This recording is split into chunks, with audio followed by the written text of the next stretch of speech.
Oh, did I end up sending? I never found that picture. Good evening. Fiends, how we doing? Brevin forgot to Fiendin'. send a picture. Hello. Yeah, because remember when we were talking about the fact that I look like a discount Freddy? Oh, yeah, I forgot about Discount that. Freddy Benson. I haven't found it. Like, I looked for, like, freaking an hour, and I couldn't find it on the person's page. Your stunt double for sure. You'll probably find it later on our Facebook page. Even if I've got to dig up one for even if I got to dig one up for Brevin. But we're gonna dive right into it, guys. So we're gonna start at the top. We're gonna start with Brevin. What is your recap, please? Okay. Well, number one. Man's deer in headlights right now. Good grief. Yeah, no. Number one, Tor heard noises on his watch. Obviously, someone walking to their room.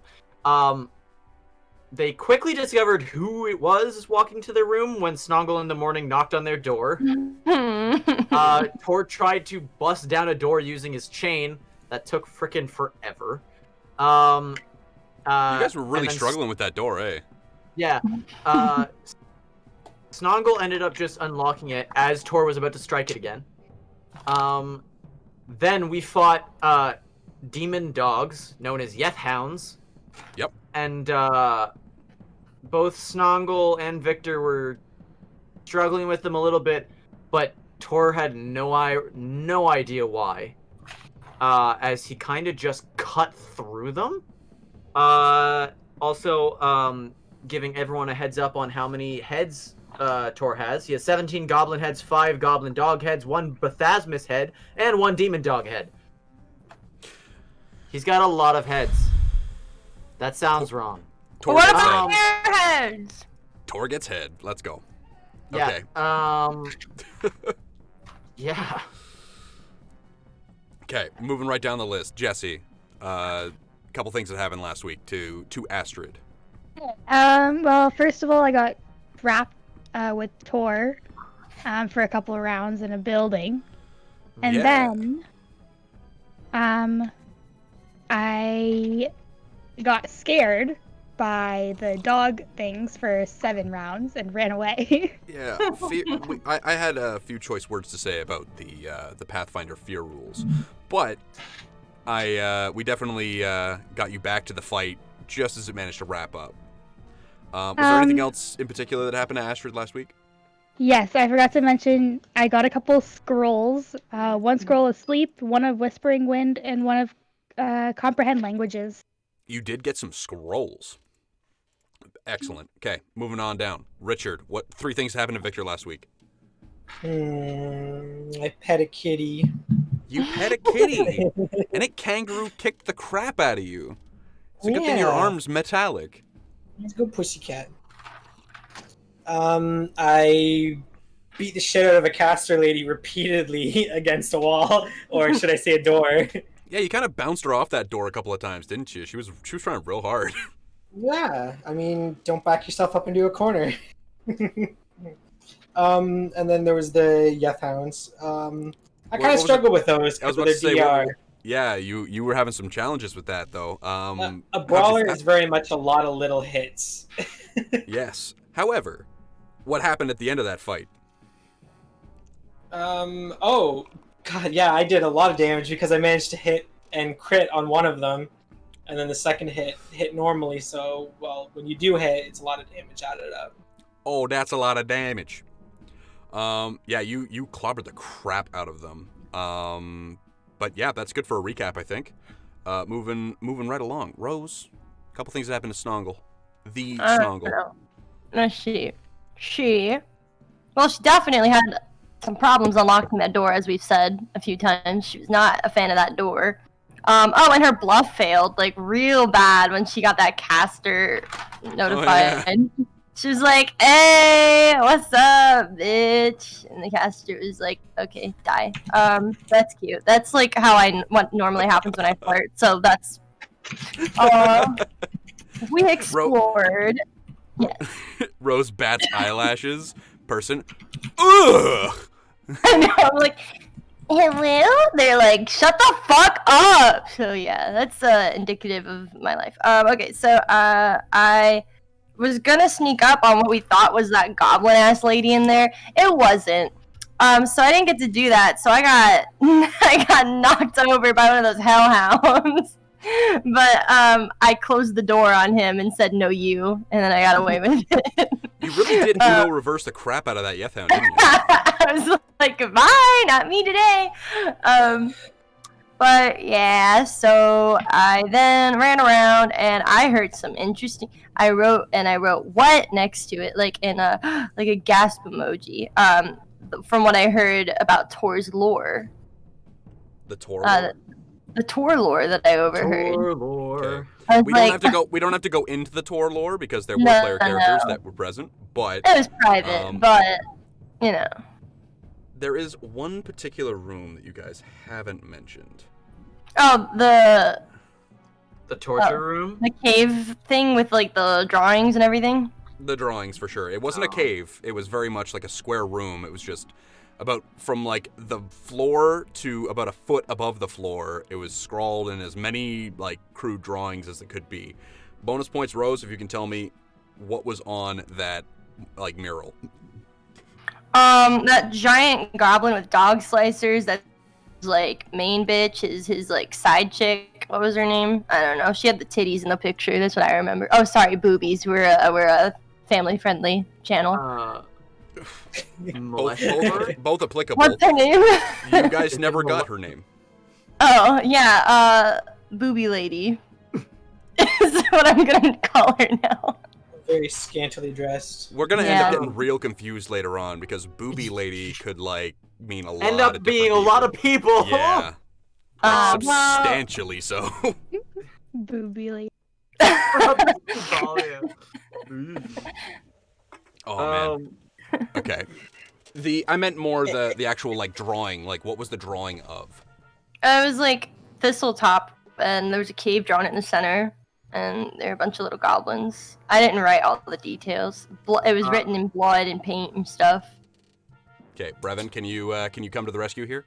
There was a massive drawing of what I only assume is some sort of goblin demon known as what is it? Maleshnikor? You're close. Malfeshnikor. Malfeshnikor. I thought there was an F in there somewhere, and then I was like, no, there's no F. No, it's just an F in the chat for you. Get ready. Yeah. Yeah, no, you're not wrong, but you didn't have to say it. Oh, no, get deleted. And then, let's see. Yeah, we thought that originally that Nualia changed into that, but we overlooked quite a few things in the actual writings about Nualia and realized that she's trying to set that thing free, so we'd rather not let that happen. Oh, I misunderstood that part. I still thought that was her. No, it was a massive drawing of some kind of goblin. She wants to set free a demon goblin so that way it can just destroy the town. Oh, that's cute. Okay. Yeah, this room was literally called the Goblin Art Gallery. But we'll bounce on into it. We'll get back to the exploration of Thistletop level 2. So, folks, this was the Goblin Art Gallery. Astrid was lagging a little bit behind, but that's just because we were trying to figure stuff out. So, you guys have seen the art gallery. There's a door immediately to, like, across and to the left from where you guys are standing. There's a door, another door that leads out. Do y'all want to head in? Probably should. Yeah. Well, Victor, you're in the lead. Oh. All right, I'll open it. Okay. It's another 10-foot, like 5x10 hallway. It literally leads like 10 feet across, and there's another door. I'm not gonna bother stealthing. We've made enough noise down here. I'm gonna boot fuck the next one. Plus, everyone heard. Moves up and boot. Probably everyone heard the dogs, man. So you come in here. This is. So there's a large table that's surrounded by chairs. That fill a lot of the space in this room. There's a slate board to the north that's covered with scribblings and chalk. Some of them are... There's the map of Sandpoint that's been carefully inscribed, and it leaves no doubt as to the purpose of this room. It is doubtless where the recent raid was planned. The war room. Besides that, what do I hear? What do I smell? You can give me a roll. You smell Tor covered in blood. Tor's a smelly boy. You smell nothing, cat handler. Cat handler. What do I have? +7. So I got a 10. I have a 10 high total? perception. Damn, yeah. How do you have such a high perception? Holy crap. Hold on, I need to open it again just to make Oh, it's sure. a class skill. What is with brawlers, man? Good grief. I ain't even mad. That's amazing. But yeah, no, you don't really smell or hear anything. It's very, very quiet. Disappointing. Alright, I assume everyone else is following me in behind. Yes. Talk to me about your marching order, guys. Who's in what order? I'm second. I'll go third. And Astrid bringing up the rear. Okay. That dumb So- truck Astrid should. I'm gonna open the door to the north. The northern door. Northern you crack door. it open, and it leads down to another. It's a flight of stairs that lead downwards. Got another fucking floor.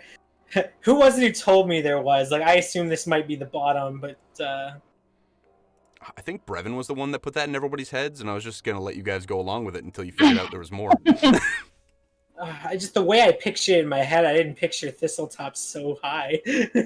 Hey man, it was when we looked, it was like a 50-foot drop.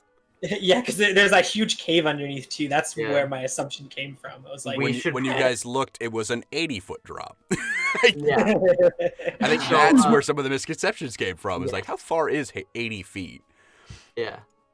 We should probably just go down because it says that she's concerned with the lower chambers. So the lower we go, the more likely we'll be to find her.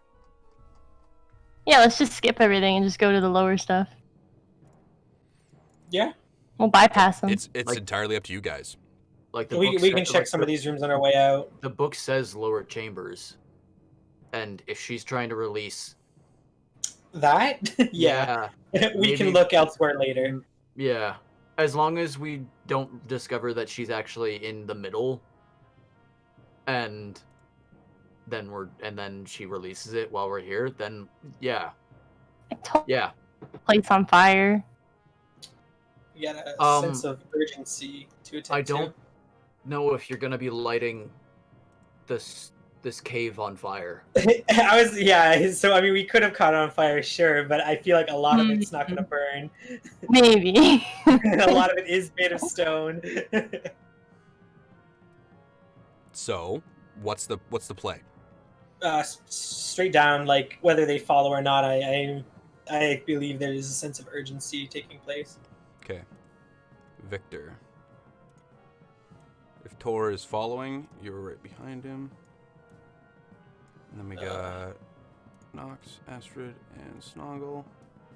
Man, me who made this Photoshop file really didn't know you guys very well, did he? Okay. So, Victor, you come down the stairs. The stone just around the door comes from the step that hangs slightly ajar. The detailed carvings that once covered the surface, defaced and by chisel marks, hammer blows, to the extent that only a few remnants of images, mostly gemstones and crowns, remain. The floor here is slanted downwards and to the west. I'm Pleasure going to press my making- ear against the door. Against this door, as you come down, Yeah. you press your ear against the door. I'm just trying to think of what else is in there. Okay, so that is this one. Double checking to make sure. Give me a perception roll.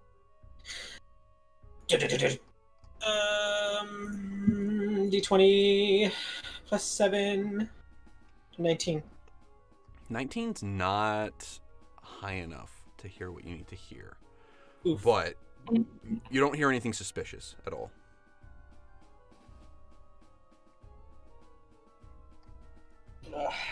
change Victor's title every time. I guess if I don't hear anything, I'm gonna creak the door open. Like, Are you attempting to stealth? No, Okay, well, I didn't hear anything. fair. You open the door. In this room, there are 2 pillars that support the ceiling. In many places, the stone walls and floors have been caked with ancient grime and soot. Alcoves in the north and south walls contain partially damaged statues of a man in robes clutching a book and a glaive. The entire room is canted towards the west, and whatever ancient upheaval caused the complex to tilt knocked the statues from their bases, so now they lean against the western wall of their alcoves. Wait, so the whole room is kind of tilted to the west? Yes. Pretty much everything here is tilted from the west. I think there's like a weird like situational modifier for this entire level.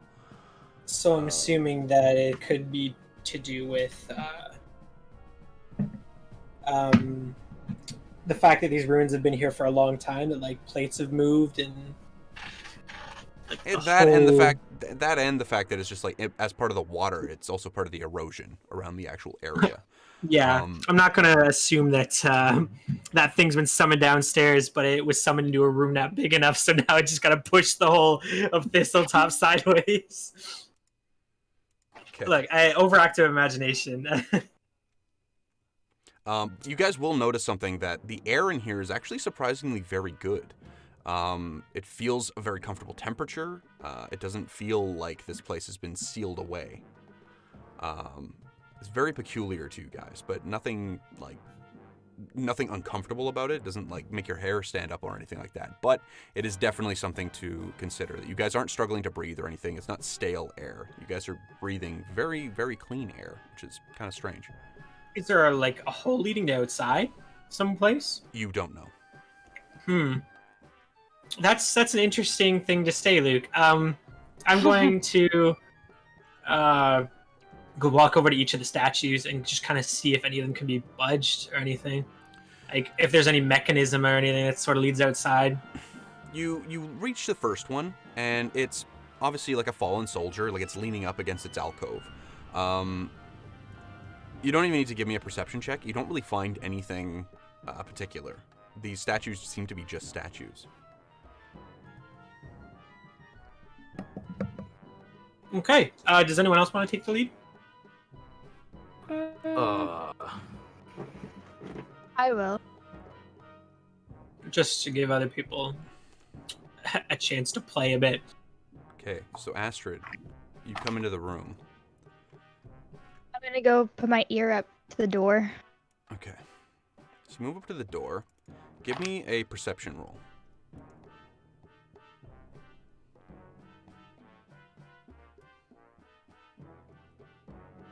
Uh, 22 total. 22. You can hear some kind of like motion behind the door. It's not directly behind it, probably like in an off adjacent room, but you can definitely hear something. Creep the door open. Do you want to attempt to stealth? Sure. Okay, you can give me a roll. 16. 16? Holy crap, okay. I'll keep that in mind. So you creak the door open, and it reveals this long hallway. It's about 25 feet. You can see that there are 2 alcoves to the left and the right, about 10 feet in. There's another statue directly across from you, but I'll give you guys a more traditional. There's a short hallway, and it rises in a slope to the east. 5 feet from the western door, the floor is polished and shiny, unlike the dusty floor elsewhere. A pair of stone statues depicting stern men wielding glaives stand in the alcoves to the north and the south, which is to your characters' left and right. Of this section of the hallway, at the eastern end stand 2 stone doorways, their faces carved with strange runes. Just past the door is a third alcove, which is partially collapsed where the partially collapsed statue still sits. Oh my goodness. The top half of the statue is missing, leaving behind a ragged stump of a torso.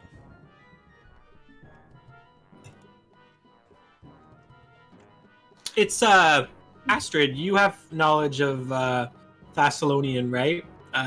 History. She does have history. I do have knowledge history, yeah. Do you wanna, know who it is that like these statues are made of?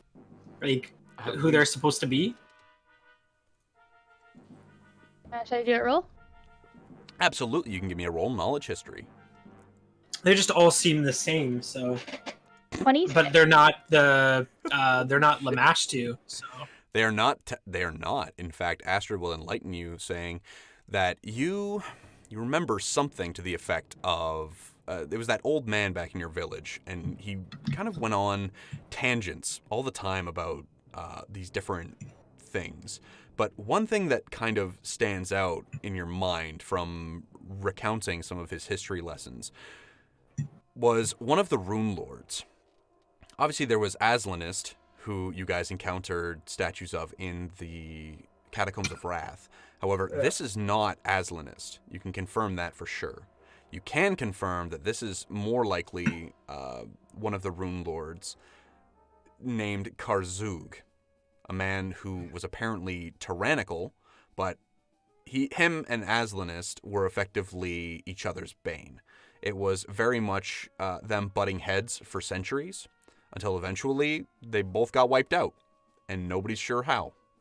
But well, their civilizations were very close then. Yeah, to be butting heads. You absolutely rolled well enough to know that Karzug was referred to as the Runelord of Greed. Ooh. And the other one was the Runelord of Wrath, right? Yes. So I'm assuming they're the 7 vices, or vices, or 7 deadly sins. Yeah. 7 vices and virtues, boys and girls. Yeah. So. Oh yeah, there's a Dungeon Level 2 sound pack, isn't there? Let's go. Yeah, new music. Yeah. That we unfortunately can't hear. I wish I could figure it out, but one day. One day the technology will be here. Okay, so Astrid, that's what you see. If you need me to describe the room again, let me know. Okay, No, I so think this I'm is good. Karzug. Karzug. I spelled it right! I spelled it right! I missed the O. Oh, I didn't spell it at all. I feel so good about that. Fair. All right. Seeing that Astrid opened that door over there, just kind of like nonchalantly has me worried. So I'm gonna try and like just push past her and head in there. I see those little dots there. Are those metal bars? That is a particular thing that I Something we neglected probably don't see. to Photoshop out. Ignore them. Yeah, something we don't see. Yep. Okay.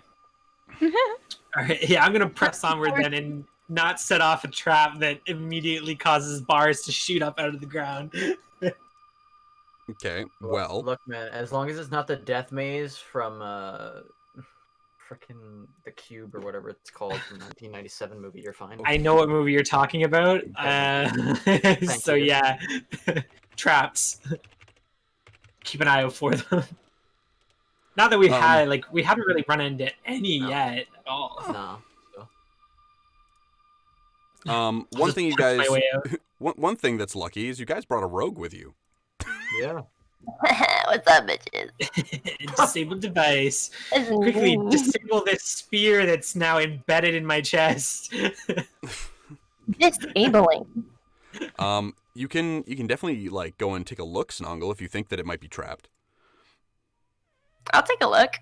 Okay. Yeah. Snongle, you move forward. Do you want to attempt a stealth check? Yeah, I'll attempt a stealth check. Why Give not? me a roll, please. Yes, I can do. And I'm doing. And I have a plus Plus a million. 14 to that, so I have 16. Okay, so it's 16 across the board right now for you and Astrid. The funny thing is that Astrid rolled a 15 and you rolled a 2. So the chances of that are very slim, and I'm very happy with that. Okay, so 16 on the stealth. I'll keep that in mind. So you make your way forward, Snongle. You're creeping and sneaking, and you can see the floor in front of you. Now, You guys can see that there's been a little bit of traffic through here, that there's been some feet that have disturbed the dust that's been all over this place. But there's no dust on that section of floor. You can give me a perception roll. Yeah. Plus 9, 10, 12, 15. Oh, yeah. Yeah. 9, 10, 11, 12, 13, 14, 15, 16. No, 15. Sorry, I can't count. What is your bonus to perception, dude? It is Everyone has plus a high 9. perception except for me. It's a +9. Yeah, I forgot. Tor's the one who observes nothing and Tor likes it that way. Tor has a +3. It's not nothing, but it's not really there. Snongle? Is it not enough? You can't see what about this is trapped. You're looking around. Everything seems normal.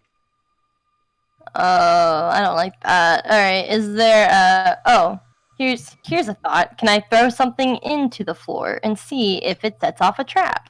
Let me double check that and make sure. That means it's trapped. I figured it out, guys. Gang, the metagame is here to save us from our own extinction. I forgot to Photoshop this out, Luke says. I did, yeah, no, that's my bad. Floor's braces. It's fine. The description is very good at kind of like leveling that too, so it's not that bad. So triggering this.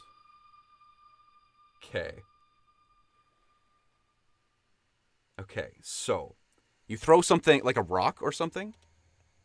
Well, yeah, we'll throw like a little rock. So you head back, you grab some of the rubble off of one of the statues, and you pick it up, and then you put it on the middle, on the square between these two statues. Nothing. Oh, I really don't like that. Okay. And I can't. And disable device is just for removing. If I find a trap. It is disabling a trap, yes, but you can't figure out how this one works. Although my own photoshopping prowess failed me in this regard, there is no trap. Yeah, not Vulcan mind tricks, Jedi mind tricks, nailed it. But you're not sure what this trap is. Tor will walk forward, and he's not going to walk onto it.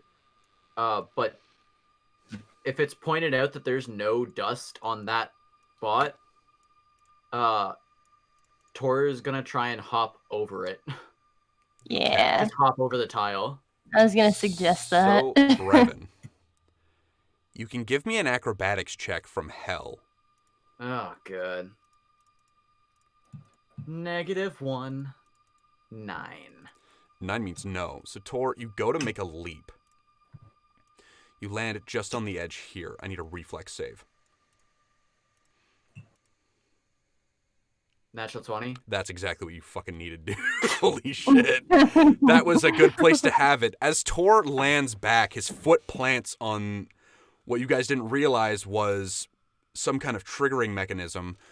The ceiling hatches. There is a section in the ceiling that drops down, and a portcullis comes down into the forefront.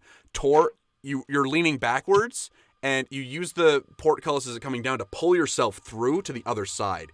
They both slam with loud metallic clangs, and suddenly the statues on the inside come to life and start to take their Rancer spears and stab at the interior of the section. That 5-foot square, they're lashing out for about 18 seconds-ish. And then, out of nowhere, the section of floor that had no dust drops away, revealing a pit, and resets. The portcullises come back up. And, Snongle, you look over at Tor. What's your face look like, Tor? Tor's smiling. I'm gonna have to... And he's looking, and he's like, I'm gonna have to remember this if I ever build a home. Tor, give me a perception check, please. Natural 20? Oh my god. Okay. 23. Tor's standing there with the chain in his hand. He's like, I'm gonna have to remember this. Smash cut to zoom in on his face as he turns. Really though, 2 back to back. I love that. Okay. I don't want to So- go to that housewarming party. If you could just... You can hear somebody coming, Brevin. Oh god, it's so scary. Tor's gonna run to the other statue, the one that's like by the door, and he's gonna be beside that one, and he's gonna light up an axiomatic strike. Okay, so you move there, and you light up your axiomatic strike. And yeah, if the door opens, I'm attacking. Well, the door opens. You see a woman. She's hot. Ah! Whammon! She is... If it weren't for the scarification and her vicious-looking left hand, she might actually be very attractive. Her hair is platinum... It's not even platinum blonde. It's white. Her eyes are pure white. Her skin is fair, where it's not marred by self-mutilation and other nightmarish things. She carries a bastard sword in her hands that is black like obsidian but hard as steel. Her one arm forms talons, and there are pulsing red veins all over it. Her armor seems stylized but very peculiar. She is furious. Her teeth are bared. She seems as if she's ready to commit bloody murder. And you're her first victim. Tor, as the door opens and he goes to strike, he just says, under his breath, he's, "Hello, sister." Bye, sister. Bye, sister. Bye. Oh, God. Tor X James Charles, let's go. So, Brevin, you can give me your attack roll. I have a +8 to this. 21 to hit. 21 to hit, that will hit. Cool. Axiomatic strike, I'm assuming. It will absolutely trigger. Yeah. 16 points of damage.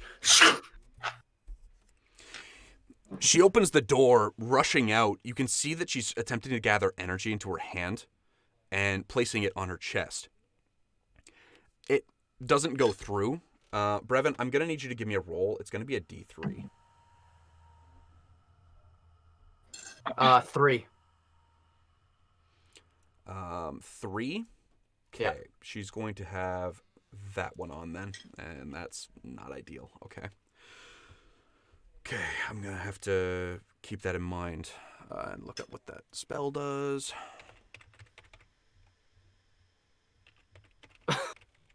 Great way to open up, Tor. Yeah, no, that's a solid hit. We're just going to see if you can take it back. So that's not going to be an issue. It'll be over before that. And then they get... Yeah, they do. Okay. So... Okay. Remind me... No, don't worry about it. I got it. Okay. So, you lash out.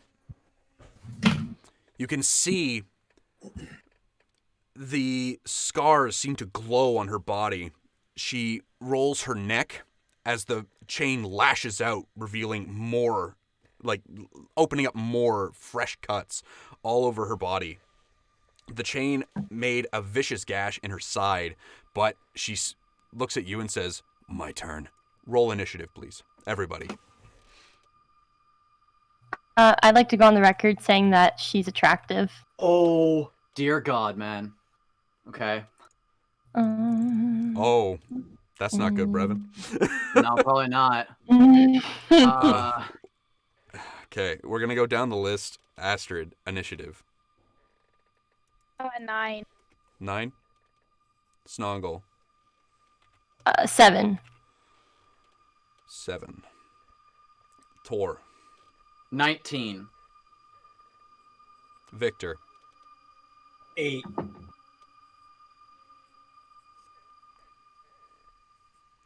and what did he get? Oh, wow, that's a god tier initiative. Let's go. Sorry, I was prepared for something else.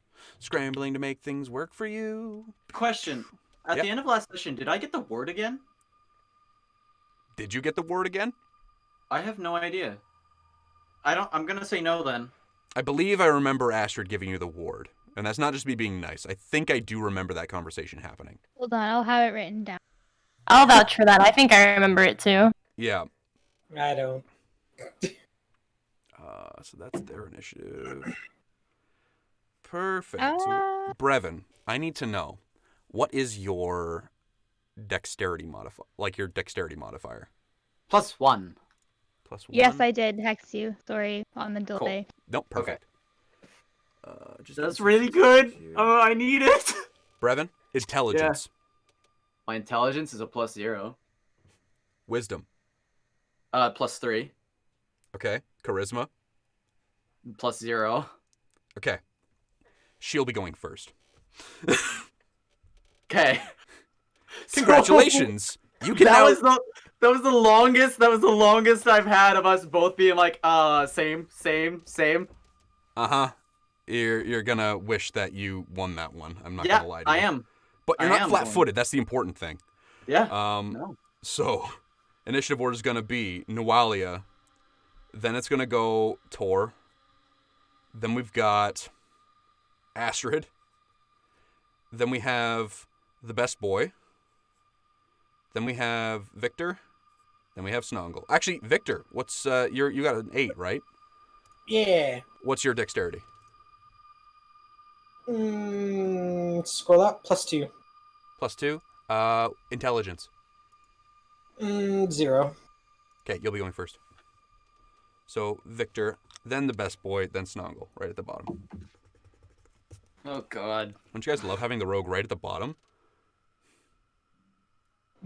Oh no. Quickly. Noalia? Oh my goodness. Stardust, you're my favorite. Yeah. Oh, excuse me. All right, guys. So, initiative is on. It's time. So, top of the round, Nualia. Yeah, that one. Brevin, what is your armor class? 18. Not going to matter. Oh, God! Okay. So, what's your armor class total? 18. 18. She would have been power attacking too. There's no way she wouldn't have been. So power attacks, that's -2. Oh, I hate when these are split over 2 pages. That's why I have it open here. Come on now. So, good grief, dude. All right, so she has that. Oh my God, there's so many abilities, boys and girls. So many abilities. Dale, what's going on, guys? Yeah. Welcome to the stream, Evandale Raid. What's going on, guys? We've got we're in the midst of, we've just started the final boss fight, and I believe Brevin, you just managed to avoid taking a critical to the face. Yeah. Yeah. So your damage that you're taking, I have to add 2 to that. Not a big deal. Okay. So she takes a massive sweep with the bastard sword, this ominous looking sword, one end of it just serrated. As you're she's be bringing taking... it down towards, just like, yes, bring it! That's not good. Brevin, what are your max hit points? 31. 31? Okay, I don't feel so bad.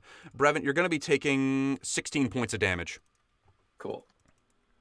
As the bastard sword smashes into your shoulder, it hurts. This anguish, it's something you've never felt before. It's almost as if it was reinforced with her own hate.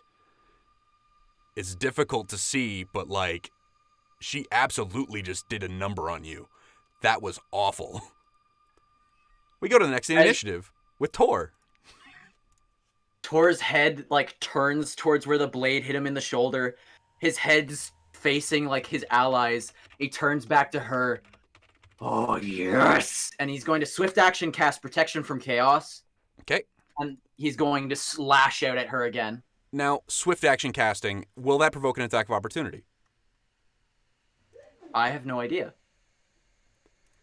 Because I know that you can do the spontaneous casting. Oh no, not spontaneous. You can do like your thing Fervor. to. I'm Yeah, using fervor. you can spend fervor to do that, but you're only quickening the action. It's not like you get to cast it for free. You still have to cast the spell. So Brevin, are you ready to cast defensively? Oh God. Good Do I luck. want to do this now? It's entirely up to you. If I don't, this could go very poorly. She almost criticaled you on the first turn, and she could have dropped your ass real easy. You know what? I'm gonna attack first. Okay. Can I attack first? You can, and then afterwards spend the swift action to do it, but you'll Yes. still have your Yes, you'll still have to I cast will defensively. Yes, I still will, but I would like to at least get the damage off first. Excellent. Okay. So yeah. 13 to hit. No. 13 to hit will miss. Okay. You lash out with a chain, but you underestimated the amount of damage that was done to your shoulder. You go to raise your arm up, and it lets out a massive twinge that goes through your entire body. This is the kind of pain you've been asking for. This is what you've been waiting for. Okay. Then how do I cast defensively? You can give me a dice roll. It'll be a d20. You're going to add 7. 7. Okay. Oh my God. Okay, Brevin, you will fail to cast defensively. If you choose to continue casting the spell, you will take an attack of opportunity. If I choose not to, So then I lose the spell entirely. Honestly, if I'm not, let me amend that. So you can choose to lose the spell and avoid the attack of opportunity, or you can take an attack of opportunity, potentially to miss you, which you don't have the ward anymore, so keep that in mind. Yeah, but she I might have a hit you. 16 AC. Mm-hmm. So. Oh, I'm just gonna lose the spell. Okay, spell's wasted. You reach up with your hand to try and cast something. She looks at you, and there's a sparkle in her eye that you don't like. Shake your hand out. Goes to the next in the initiative. We got Astrid. Oh. Tor just got wailed on real hard. Yeah, out. I don't know how. I don't know how to get over there without. Okay, I guess I have to do an acrobatics throw, but if I fail it, I'll die. So you can attempt to jump through that square, which is a very difficult acrobatics check, Yeah. or you can succeed the reflex save on the trap, which is rough. Yeah. Is that my only option? You might be able to send your little buddy. Might be able to throw him. Because you can cast through him, right? She can, True. but do you want to throw Nox into that kind of danger? Fair. I put faith in Snongle disabling the trap now that she knows it's there. That's what I'm saying. Can I put a hold on my You turn can till absolutely Snongle delay your turn, disables? yes. Yes, you can. Okay. Oh God, this is terrifying. Okay. Snongle. I'm assuming we're going to move down to Victor, and you're also going to delay, Richard? Delay until Snongle has disabled the trap. That's Okay. the condition. It's going to go to our boy here. So, he's going to move here and here. You're going to need to give me... So this is going to be everybody can give me a will save. So, for the people at home, I have a +9, usually a +7 due to, but +9 because of pain is pleasure. Yeah, you do. Yes. 16. 16? Yeah. Let me double check that. You succeed. Snongle, what's your roll? 15? Passed. Astrid. Astrid 15 as well. Oh no, Okay. Victor. and Victor. It's a fear effect, so 6. It is a fear effect. So 6. Okay, Victor, you're running. No. Bye-bye. So we're going to take your delayed turn, Richard. You're literally just going to bolt. All right. 1, 2, 3, 4, 5, 6, 7, 8, 9. You'll make it all the way up, so that'd be 12. You're going to be able to next turn make another roll to attempt to calm yourself down. As per last week, we came up with a nice house rule for fear effects because I don't like them. But when you're no longer able to see the source of your fear, you're able to make another roll to attempt to muster yourself. How many rounds am I feared for? I should probably roll that, eh? It's just straight Just- camp too, isn't it? Like, Just a little bit, 7 rounds, Richard. yeah. So it can't really do much else from where it is. It can attempt to move through your space tour, but it doesn't want to go over there because it knows what's there. So it's going to go to Snongle's turn. It's going to hold a standard action, and if anyone gets past Nualia, it's going to attack them. Or if Nualia goes down, it will move forward and attack. Snongle, it's time. I need you to give me the disable device from hell. Yeah, I didn't do that. I got my disable device. I have a good plus to it. So there it goes. Oh, Oh no. not great. It's from hell, all right, but not. So for Not anybody that my- hasn't, anyone that hasn't played with me before or watched our stream before, I'm a very firm believer in I'd rather have good luck at the end of the game. And Brevin popping 2 nat 20s in the first 2 rolls, I knew this was coming. I could feel it. Yeah. And if I kill the Heroes of Sandpoint here, I'm going to be a little disappointed, mainly in myself. But, Snongle, your Thieves' Tools break. Okay, that's fine. I'll figure it out. So, Goodbye, Snongle, tools. real quick, we're going to go over something really, really quick. Well, I have a So- question. Yes. I have Thieves' Tools and I have Thieves' Tools Masterwork. Are those 2 separate things? They are 2 separate things. Where'd you get Masterwork Thieves' Tools? I don't know. I think we bought them at some point. Huh. Goodbye, Thieves' Tools. I got the Masterworks now. Okay. As a point, we're going to say that you are going to break the regular Thieves' Tools. Because Okay. I don't think either of us remembered you had Masterwork Thieves' Tools. I don't know where those came from. I didn't know until just now. I'm pleasantly surprised. Yeah, the best part is that you genuinely, a welcome one. yeah, but you haven't had any use of, you haven't used the Masterwork Thieves Tools since you got them. So Yeah. any disabled device that has failed, I'm sorry about that, but the regular Thieves Tools will break, Okay. and they're gone. It's a big blow to my ego though, so I'll take little bit, that So- one to my ego. The Thieves Tools shatter under your hands. It's almost like the you're trying to disable the actual gates, but it just it shatters them. Goes to next to the initiative, which would be the top of the round. Yep. Hi, Brevin. Hi. How Your are armor you? class. How's your day? 16. 16. How's Power your day? attacking. How's your day? Yeah. Yeah. Probably going down. It's possible. It's very So likely. She power attacked. Yeah.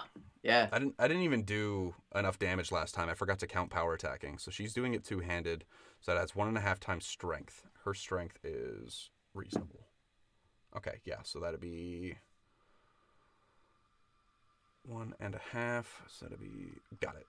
And then add. Oh wait, no, because that went up, didn't it? So that'll improve that. I hate this. Okay, so. Come on. Down me. Yep, Come on, I'm trying Just do to. it. I'm thinking of the math here because I want to do it fairly. So she casts that on herself. She gets that bonus. She moves over to have. She's power attacking, so 1.5 times that. So she added that much, which brings that up to that. Will be. So be yeah. Okay, 9, and then we'll see if you get lucky on the damage roll there, Brevin. Probably not. Yeah, it's normally that, so we'll add 1 to that, so that's 8. So, Brevin, you're taking Jesus Christ, 17 points of damage. Cool. I'm at -2. How much did she hit you for last time? 16. Yeah, that makes sense, because I forgot about the power attack. Yeah. She takes the blade, and she hits Tor so hard that he smashes into the statue immediately to his right. Your arm, Tor, is almost holding on by sinew. But you don't have to worry about that, because you're unconscious. Yeah. The Tor- arrows from his hip quiver are like on the ground beside him as he's unconscious. He's laying there with a grin on his face. Oh, man. Yeah, it's a big yikes from me. So, she's going to take her move action and step over him. And look down the hallway at Snongle. She has very, very terrifying demeanor on lockdown. Her armor is red and stylized. Her vicious arm and her massive talons on her left hand. The bastard sword is terrifying, but not nearly as scary as that arm. Everything about it is just disgusting. You just watched her dismantle Tor. Mark me down as scared and horny. Fair. Snongle So is scared and horny. Current status, scared and horny. And check. Yeah. Oh, God. Corny. Oh, man, I love this, but I really need to remember to do the things. We have like a Nawalia battle sound pack. So, next in the initiative goes to Tor. Give me a roll to stabilize. I do like that. Scare-roused. What am I adding to this? Add your constitution and subtract your negative hit points. 4. So no. You take another point of damage. -3. Okay. Next in the initiative, Astrid. Tor just went down hard. Yeah, he definitely did. I don't want to send my creature there still, so It's wise. gonna give Snongle a little pat on the head, a little kiss. You got this time. A kiss for me? Oh my Just a little goodness. tease. Okay. Do good. Thanks. Have all the support I need. So, you guys are doing that. So it goes to... Yeah, that's what's going to happen. Okay, so it's going to go to Victor. You can give me another roll for your will save. He ran into the wall. Yeet!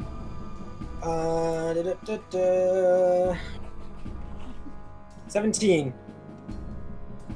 You're good. Oh, Victor, thank you stop after one round. You ran 12 squares. You're able to get back. You still have your round. God.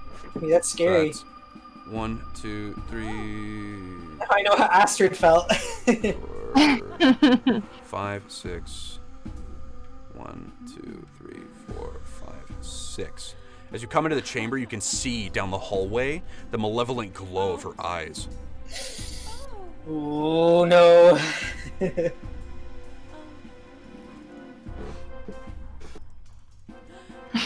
Okay. Fuck. That is your whole turn spent getting back, Richard. Chat's getting really horny, so we need to relax. Next, it goes to the boy. He's gonna come over. 3. He's gonna attempt to jump here. We're gonna see if he can pull it off. Oh wait, I lied. He He doesn't can need fly. to. He Yeah. can fly. He can fly. He can fly. Yeet! That's what I was So gonna say. Oh no. it is flying in the middle of this square. I'm dead. Snongle, what's your armor What's class? Let's see. It's updated. Oh no, it has not. It is 17. Well, that is probably still an update, but Oh. we're I gonna thought see it was if it hits 17. you. Fuck. Okay.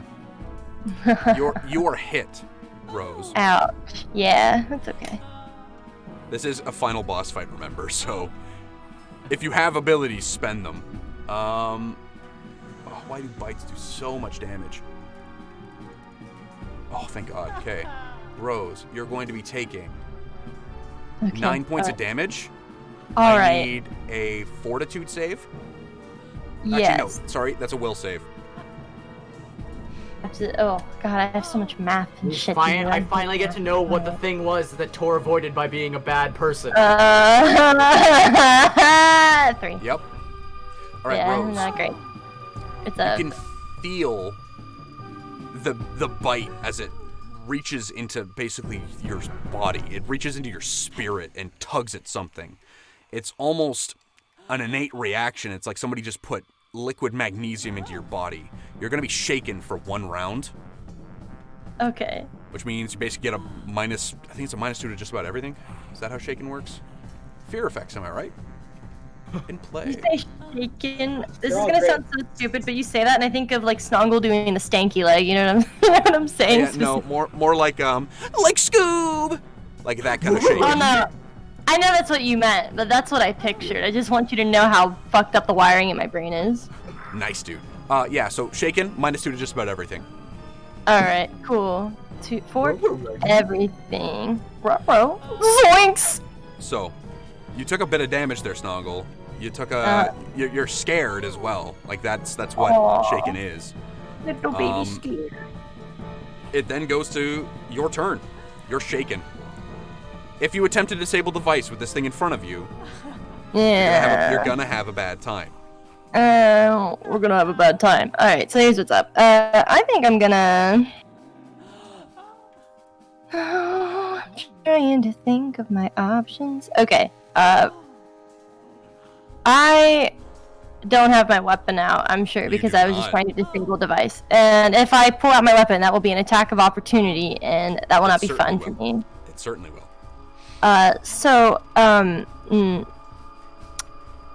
Astrid, don't take this personally. I'm going to acrobat my ass out of there if I can. all You don't good. have to. You can literally just move back. Oh, I'm moving back, baby. I'm out of there. 1, 2. Fantastic. And then I say bye, goodbye. Oh, but Tor! Ah, fuck! Okay, it's too late. I've already made my decision. Well, you've moved 2 squares. You still have 2 squares in this move. Yeah, what if I move back and then eat? Just move me back. It's okay. I've Don't worry, decided no. I'm not a coward. No, right. No. Okay. What? What's up? I have a plan. Oh, you have a plan? Don't worry. So I can stay here? I believe in you, Astrid. Thank you. Okay. That Uh, is the bottom of the round, unless you want to do something else, Rose. You can draw your weapon if you so choose. Yeah, I'm gonna draw my Rip Nugget sword, whatever it is. You draw it. You can see the blade shaking in your hand as you try and collect yourself. Ah, shit. I'm gonna rip a nugget in his butt. That is the plan. But Yeah, maybe rip not this nugget. round. No, eventually is what my intentions are. It goes to the top of the round with her. She's going to pick Tor up by the hair, drag him into this room, and we're going to hide that again. Shoulder. Wait, so she dragged him in there? Yeah, so she Georgia picks him up by the shut. hair, his broken body, and pulls him into the other room out of sight. That is scary. That's like a horror movie. There was another thing from last week that, if people were watching, that I've said, is that the bad guys always have to be worse than the good Worse guys. than the good guys. And Tor is apparently a good guy. You're a fucking psychopath is what you are, which Yeah. does not make my job easy, but we're gonna see what's up. So, that is am I her rolling turn. stabilized? you're gonna give me a roll to stabilize, please. No. Okay, take another point of damage. Yeah. Take 2 points of damage, actually. Okay, cool. Watch me whip, whip. Watch me nene. It It's gonna goes like to... praise me as an undead, and you guys are gonna have to fight undead Tor. You say that like that's her plan, not at all. Astrid, your turn. All right, I'm gonna try to use my sleep hex on this thing and get it smushed up. Oh my gosh, you're so smart. Okay, Astrid has the sleep hex. This is a new one, so we're gonna see just how well this goes. So we have your slumber hex. Yeah, slumber. Sorry. Okay. If this works, this is going to be wild. I'm just double checking that it can be affected by this. Okay. It just says a creature, so hopefully. Yep. Well, that's the thing. It's a creature, but if it can't be affected by mind effects, it doesn't matter. Like it won't go off. But I'm not seeing anything here that indicates that. Oh, Brevin. That makes me Hey so man, sad. that's not sad for me. That's not sad for me. I love making new characters. Oh yeah, no. He's like, please kill Tor. No, it's not. Brevin and it's Richard. Not to kill Tor. It's not to kill Tor. I love Tor. Tor is a very fun character to play. I also hate Tor, but I like making characters. And if that character dies, they can make the world more fleshed out with that death. See, that's kid. I see that in you, Brevin. Given the next chapter, Sildari, absolutely not. Undead is off the table. The closest thing we'll have was probably Eric's cameo in the game, because he was very much into more. He was a Dampier, and that's probably the closest we'll get. So I'm not seeing anything here that says you can't, but I do need to know what the DC is for your Slumber Hex. 15. DC 15. We're gonna see. Will this go off? And it's a will saving throw? It's yeah. Okay. It fails. If the save fails, the creature falls asleep for a number of rounds equal to the witch's level. Oh no. Your hex fails. Oh, the hex fails. Fucking god damn it. Will negates. So you reach up and you spin this strange melodious yarn with your hands. It's almost like you're taking energy out of the air and moving it towards this creature, but it snaps at you furiously. You obviously underestimated that it's some kind of extraplanar creature, but this thing is terrifying. It'll go to... you can move if you'd like, Astrid. I'll just scoot around the corner. Scoot. Yeah. Guess whose turn it is? Is it mine? Yeah, baby. Oh, on. Yeah, I'm gonna move right up in its face. That's the full 30 movement. 2, 3, 4, 5. Yep, you're good. Easy. I love how you already knew. He didn't even have to say it. To make him out there.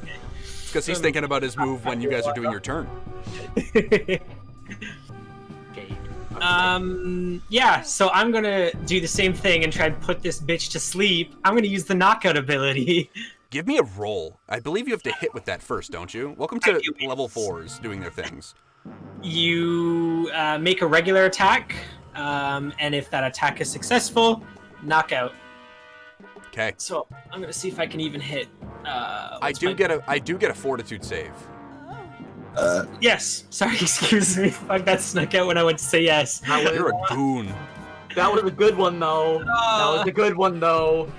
Let's see here. It had some good vibes in it. So, All right, Richard. Great vibes. You're using your knockout. 25 to hit. That is a solid hit, dude. So now, I make a fortitude save, or else be knocked unconscious. Yes, your fortitude save is DC 16. So that fails. But I believe with a knockout, you still roll damage, correct? Yep. As far as it's worded, it's just applied like a power attack would be to a normal attack. Yeah, the target takes damage of the blow. The target must succeed fortitude save. So give me a roll for damage. All right. I didn't do anything special, but I leveled up. It's a D8 now instead. Yeah, Victor's got some meaty fists. This man's everyone's nightmare. D8 plus 4. It's 12 damage. Okay, so it's going to take less than that. You remember the feeling as you land your fist into its flesh. It's almost like the muscles move to contract where your hit was landing. So you said you hit for 12, Richard? 8, 9, 10, 11, 12. Yes, 12. Okay. And now it'll fall unconscious for 1d6 rounds. Except it passed its fortitude save. So. Oh, it did? Oh, Yeah. sorry. I misunderstood the same Oh thing. yeah, when no, you dude. said I rolled a 16 for the fortitude save. Oof. All right. Okay. So you still have, but I did some damage. Very true. It goes to its turn. Hi, Richard. Hi, it's me. What's your armor class? It's 20. It just misses you. Oh, buddy. It just misses you. As you plant your fist in the thing's, like, you're trying to basically knock it out, so you plant your fist in the side of its head. It looks like it rattles it a little bit, but obviously the soak of the hit didn't do enough. The thing lashes out to bite you, but you pull your hand back just in time. Snongle, it's your turn. Here's the debate I'm having. Okay, wait. So I wouldn't be able to. Okay. Can I go behind Richard? I was thinking about this. Can I go behind Richard and then acrobatics over to the other side and flank? You can definitely attempt to do that. That's what I mean. Attempt. That's the. So, now Rose, the logistics of this. Yeah. If you land in that square and the trap goes off, you I die. and the Yeth Hound will both get a reflex save. Okay. If the Yeth Hound fails its reflex save, that could be awesome. If I fail, I'm If dead. you fail your reflex save, it will more than likely kill you. All right, let's see. And I need a really big reflex save, don't I? And I'm to reiterate, I'm not saying that your character will be unconscious. I mean, it will more than likely kill die, you. Yeah, I'll die. And let's see. And I have a pretty good acrobatics. So and my reflex is +7. Okay. What do y'all think? Should I go for it? How am I gonna shake this? Yikes! That's from High School Musical. Sorry, but like, what do y'all think? Well, you have 2 chances to fail. You get the acrobatics check, 2, then you get the reflex if you failed the acrobatics. Yeah. So at the very least, I have that cushion. But a 5% chance, or that's obviously not correct, is still a 5% chance. Yeah, and if I die, then you guys don't have anybody to disable that device. Well, do you guys have disable device? Any of you? No. Okay. I was just checking. You're a little bit invaluable to this part of the adventure there, Rose. Oh, that's cute. All right. So here's what's up. I think best thing I can do then, because that's kind of important. I'm gonna. Fuck! I can't do a lot of damage with it, but I'm gonna get out my short bow, I guess, and I'm gonna get behind Victor, and I'm gonna try. Ooh, can I do that without hitting him? You're going to take penalties for shooting into melee, but those penalties mean that you don't hit him. Oh, what? Don't roll a 1. That's kind of the vibe. When you're trying not to hit me. Yeah. All right. That's fine then, because I like the risk involved with acrobatic over, because if I were able to pull that off, that'd be sexy, but the odds really freak me out. So I'm gonna get out my short bow and I'm gonna hit that fucking dog. Or I'm gonna try to. Okay, you can give me an attack roll. Let's go, and that's a plus. Did it +7, so that's a 18. 18 will hit. Oh, is that Okay. including the -4? I forgot. No, it's 14. 14 will just miss. Okay. This is where it starts getting into, it's getting very into, like, the one will do it. Like, it's very, very peculiar. Precarious, I should say. So, mark off ammunition. The shot flies wild. You're trying to get around Victor, but he's a big dude, and he's bouncing and bobbing and weaving all over the place. He's a boxer, after all. So you go to shoot, but then he moves directly where your arrow's going to be. And unlike me, when I play a first-person shooter, you manage to basically bank it off the wall, and it shatters off the stone wall.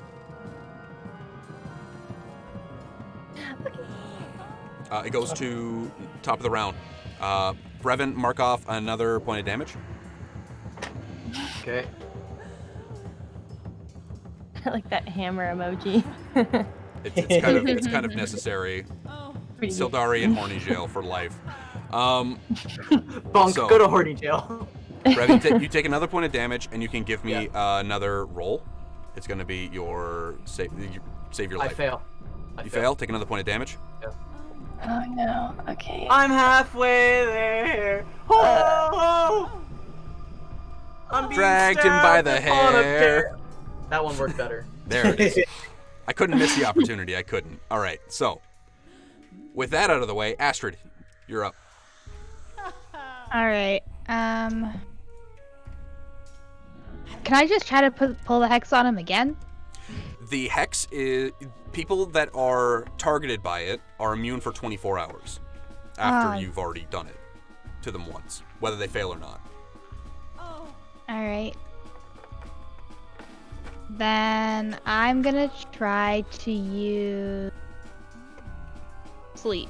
All right. No, sorry. Ear-piercing scream. Ear-piercing scream. Okay. So that is also a fortitude save. Okay, so you move back a little bit because you need to get line of sight. I'm saying that for the purpose of the spell, this is not going to hamper your line of sight. You can still see around these guys and see what you're looking at. Your ear-piercing scream goes off. We're going to roll for this poor bastard's save. Finally. So, give me a roll for the ear-piercing scream. Ooh, 7. It's not a d20. You don't need to hit with it. Oh. It's going to be per 2 caster levels, so it's going to be 2d6. Ooh. That's really solid. So, it's going to be taking 8 points of damage. Because I believe... Yeah, because this is a spell. It's not an actual, like, physical attack, so that'll overcome DR. That's pretty cool. So, it's going to take the full 8, and it is dazed. All right. Someone So- hit the guy. Get him chopped up. I'll pound the crap out of this thing. So, let me Totally just- forgot the Dope. spells bypass. Is that true? I didn't know that. I didn't know that. I never played magic. See, that's the thing, is that's where elemental resistance comes from, because you can hit something with burning hands and overcome its damage reduction, but if it's got fire resistance 10, you're gonna cry. So, this thing is dazed. Dazed, is that the actual ability there? Let me double check that, because if that's the case, that's great for you guys. Yeah, I think Dave. It's dazed. That's incredible. So, dazed, for people that don't know what it does. The creature's unable to act normally. A dazed creature can take no actions, but takes no penalty to armor class. Wow, that's a very simple condition. Yeah, most of them are like, they take a -2 to this, and this, and this, and this. This one's just like, one thing, let's go. It's So- just like, just no actions. No, I take nothing. So it'll go to, that was Astrid, goes to Victor's turn. Oh boy, let's see what I can do. I think I'm gonna try. I'm gonna do Brawler's Flurry. I'm gonna power attack. Okay. So I do get a -2 now, but I get a +4 to damage. Yeah, you do. So if these can hit, that'll be incredible. If you can Plus connect, it's going to be great. 1, 2. Oh, Okay. So, first one's an 18. which will hit. You can roll to confirm the second one. All right. Only 10. Only 10. It doesn't confirm, but that's 2 solid hits. It's 2 solid hits, which is going to be amazing. Hold on, pulling up the other character sheet. No problem. That's 2d8 plus 16. So remember, it's 2 separate attacks. DR will apply separately. Mm-hmm. So I'll do the d8s separately. Yeah.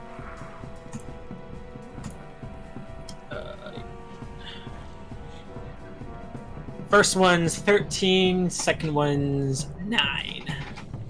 Second one is 9, so that's going to be... And the first one you said was 13? Yes.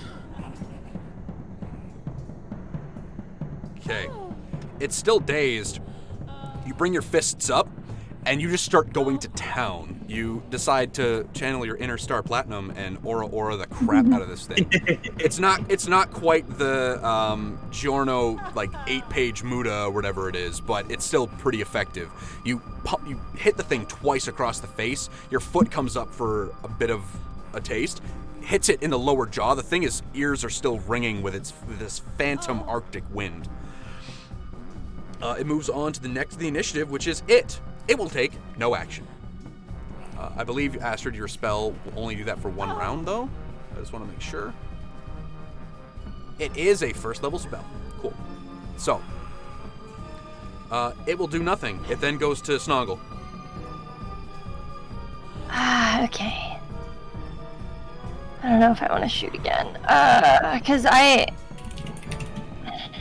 think I'm gonna attempt the acrobatics. You're gonna attempt it? I'm gonna attempt it. Okay.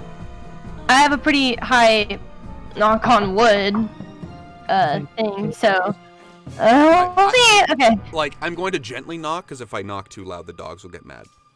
I understand. My cat got mad at me, but in the opposite way, she ran away. Okay, let me. 19? 19? That is enough. Oh, thanks. So, that's enough to get through this boy's square. Yes. I now need you to give me another roll. Oh, okay. It's gonna be the acrobatics to actually get across. Oh, okay. I got too excited too quickly. Yeah, you did. 16. 16 is still good enough. Oh, okay. You manage to leap across, and you land. You still have the bow out. And if I switch my weapon, I'll just switch my weapon to the sword. Okay, you drop the short bow, you pull the sword out. Yeah. And that's your whole turn. Okay. So, moves down to the top of the initiative. Tor, take another point of damage, and you can give me a roll. 4 more points till death.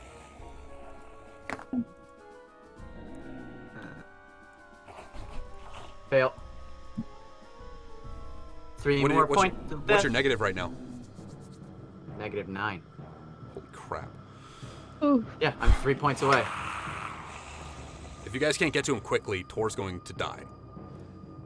I'm working on it. That's why I jumped over. Mm-hmm. So, next goes to Astrid. Can I send my familiar with Snongle? Yes. You can attempt to. The F-Hound is still dazed, which is nice. You're going to need to give me a roll. Straight D20, I know what you need. That's more than enough. You make your way over. You take Nox, not quite as crass as to grab him by the tail and spin around and throw him, but you basically take him and you almost shot put him over top of Victor. He goes flying through the air, his arms spread out, chittering the whole way. You can tell that he's not happy about this. But, It's okay, buddy. but if it saves Tor, it'll be fine. So let me just unlink these real quick. No, unlink them. Save the boy. Nox is going with Snongle. Okay, Snongle, as you're pulling out the sword, Nox doesn't quite take you off your feet, but he definitely collides with you. Smashing into you. You've still got the sword in your hand, but he's wrapped very tightly around your neck, like almost like a cape. And he is shaking visibly. Aww. All creatures. Yeah. Is there... So, Astrid, that'll probably be your whole turn. Getting Nox over there is just kind of like the yeet. It goes to Victor. Oh, I'll kill this thing. It's not exactly a prime target for Victor, but all that DR. I'm gonna attempt the same thing. I need the extra damage for the power attack. Give me a whether roll. I guess or not. I should say a pair of rolls, actually.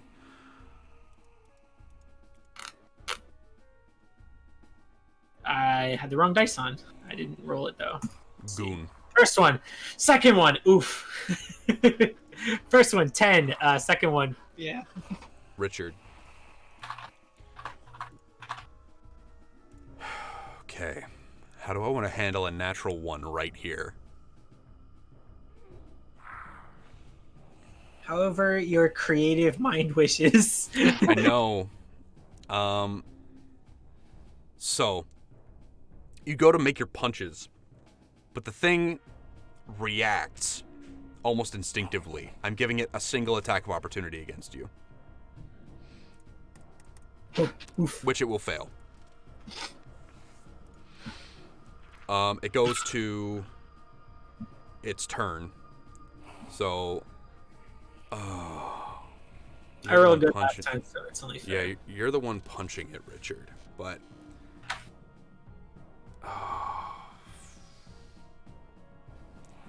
my sadistic GM style makes me want to target Snongle because if she doesn't get to Tor, he won't heal.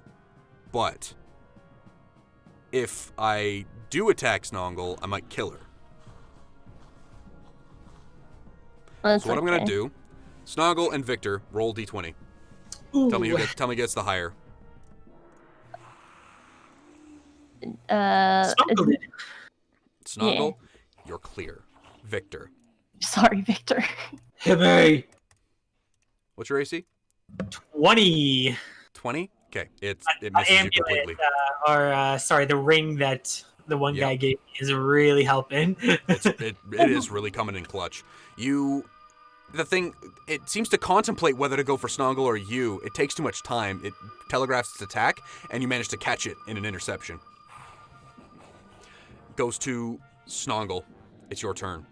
All right, here's what's up. I'm gonna disable. Oh wait, is that door is probably locked where Tor is, right? You just can't see around that corner. Oh, okay. Well, I'm gonna try and disable this trap, and then I'm gonna go walk into that direction. You will provoke an attack of opportunity doing that. That's okay.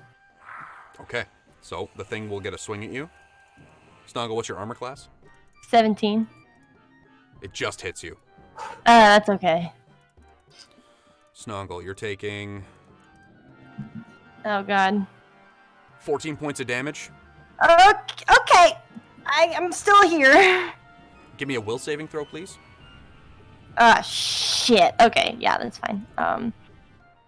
That's +1, so that's a 16. The same bone-rattling feeling goes through your entire body from the last time it bit you. But this time, you can give me what is your CMD? Combat Maneuver Defense. Man, I'm really rethinking what I did. 15. Oh, can it still get you? We'll certainly see.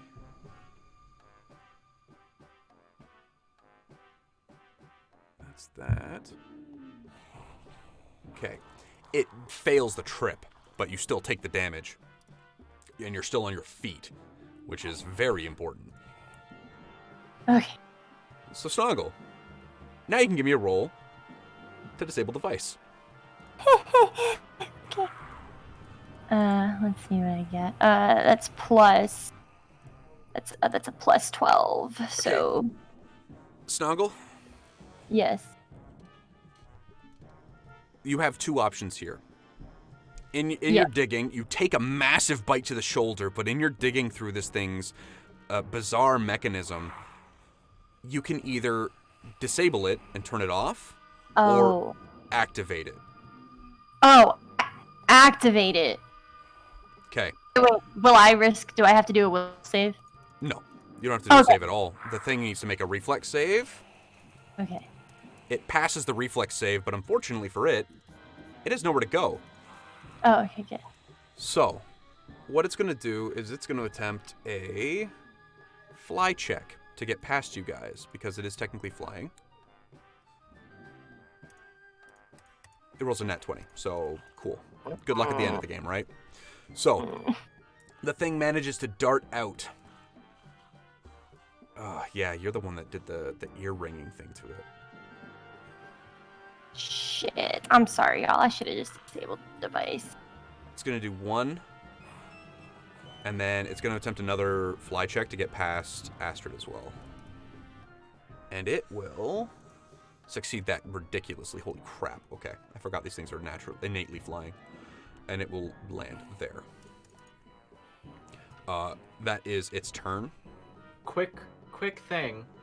Yeah. You said that when Tor activated that thing, it lasted 18 seconds. Yeah. So that thing's gonna be going for 3 turns. Yes. Cool. Which means that Victor and Astrid are on the other side with the Yeth Hound. And Snongle, Oh. Nox, and Tor are on the other side of it for the next 3 rounds. And I can't disable it in the middle of it doing its thing. I mean, I never said you couldn't. Oh. Well, that gives me new hope. But Tor, you're not doing great right now, are you? Yeah, the red sirs are basically slashing through the area where the thing would have been.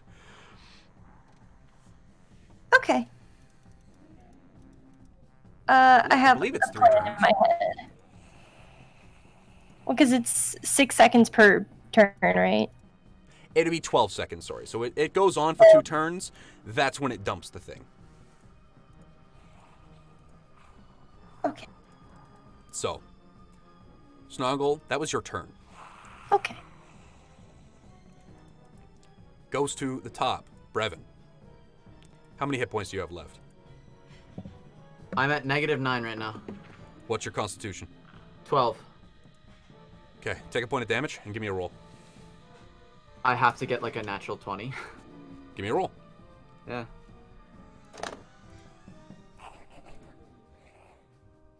No. That ends up being a... That ends up being a 6.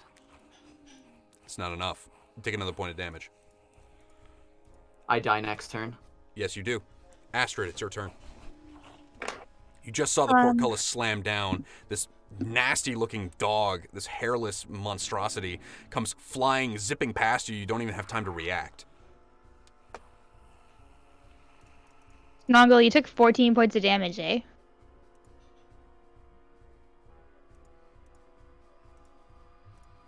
Okay, Snuggle's hurting. Keep in mind, before there are choices made, because I will kill all your characters here. If this doesn't, like, the dice are obviously saying one thing, but, like, poor strategy here will kill your characters. Tor is Okay. almost dead. You can hold your spell to cast it on him when Snongle can move Nox into the room, or you can just move Nox into the room and have him cast it By himself? by himself. Alright. I'll risk it. Do you want to attempt to stealth with Nox? Sure, yeah. He is a raccoon. Oh yeah, he has a +10 to that, yes. He's pretty freaking good at that, you might say. Alright, that's a D20 roll. D20, add 10. 17. Okay. Oh my god. Sildari killing me right now. Okay, 17. I'll keep that in mind. I'll just double check what hers is there. Okay, so she's going to make a roll.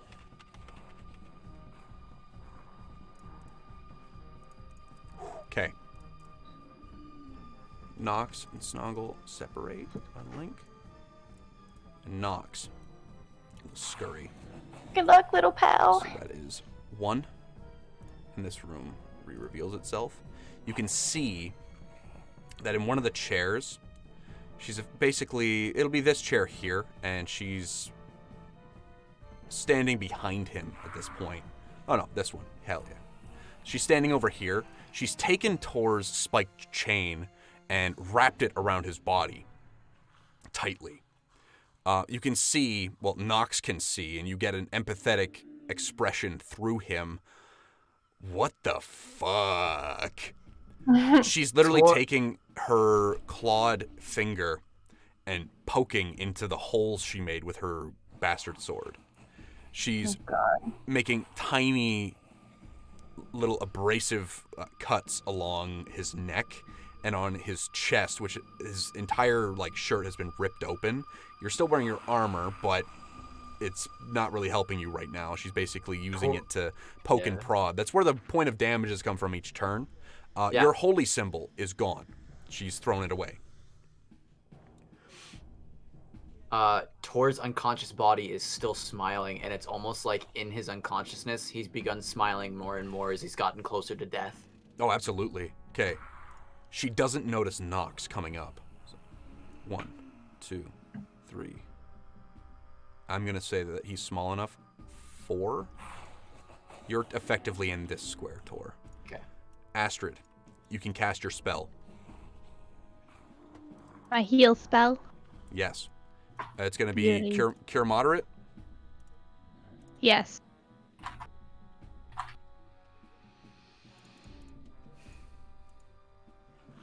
Got to roll?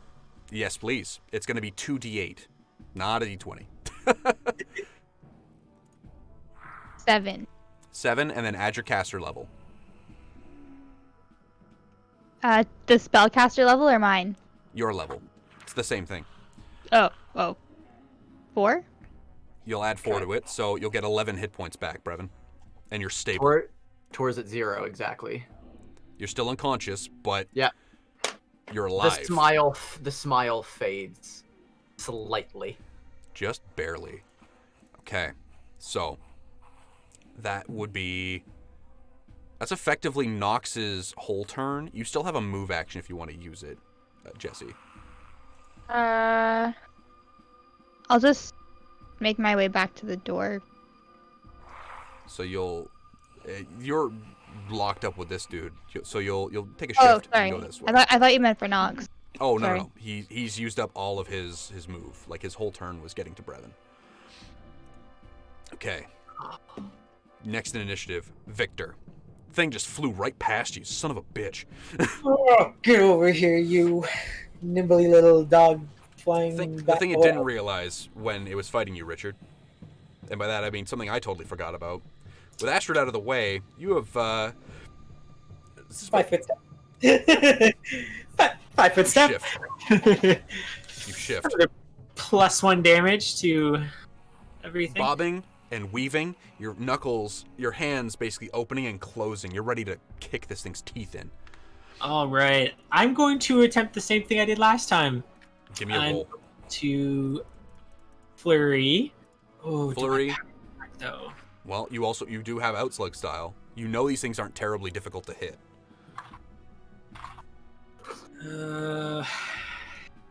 Yeah, I'm gonna power attack. Okay. First power one. Attacking. Second one. First one is 12. First one is 17, and the next one's 16. Both will hit.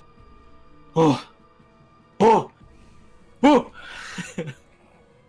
That is 1d8 plus 10, and then a d8 plus 10. So first one does 11 damage. Yep. Second one does 18 damage. 18. You wind up. You use the first one, your first attack, to basically line up your second one. You uppercut with your fist, and then as it's coming up, you punch directly into the bottom of its mouth.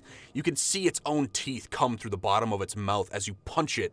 It lands directly on the blade of the ruined stone rancer on the statue behind it and begins to bleed all over the stone, tilting and pooling, slowly pouring back towards the door before it dies. Oh, because the whole room's on a tilt, right? You remembered. It's the little things. It's the little things. So Dari, if you're looking for who did our channel art, down in the bottom underneath where chat and all of our things are, you can find Curtis's Twitter handle, Stoneheart Art.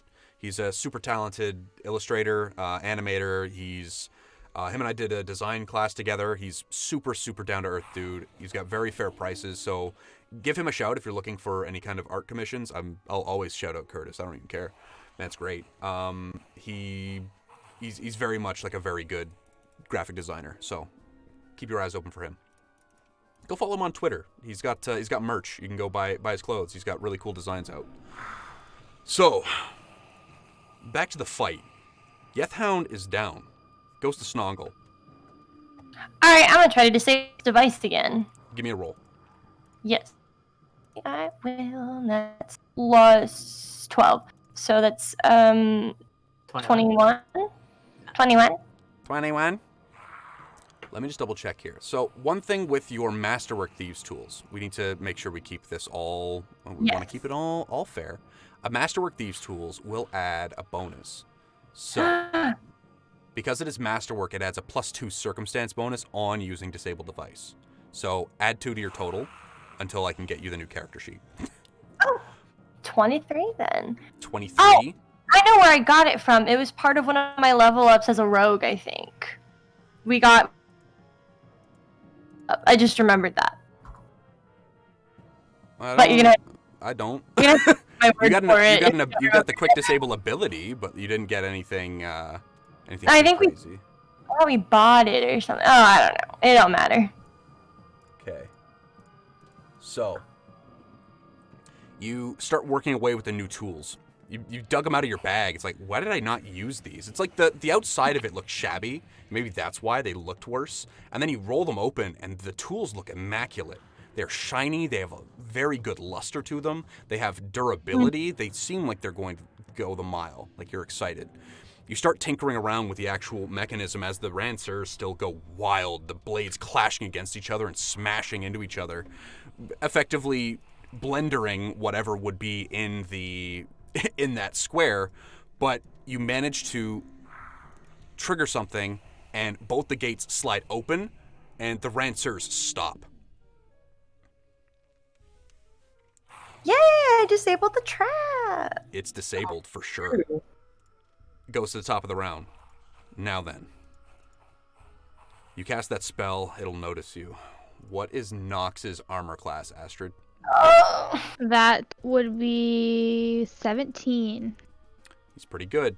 He's got a higher armor class than me. Damn. I think me too.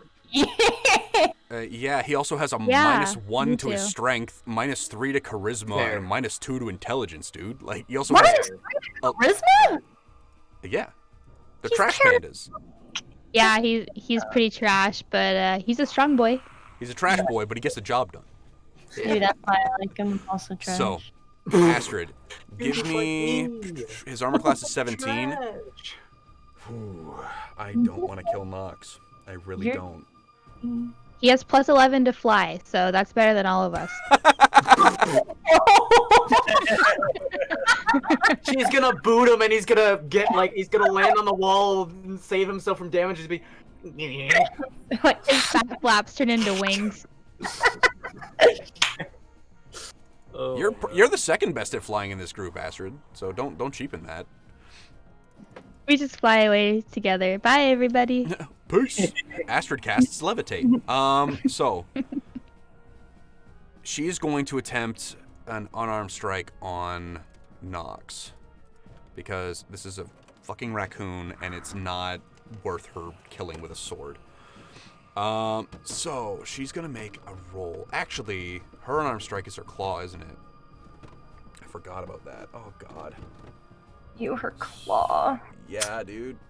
So Give him the claw. yeah, that's gonna be the one. So she's gonna wind back with the claw and attempt to lash out at Nox.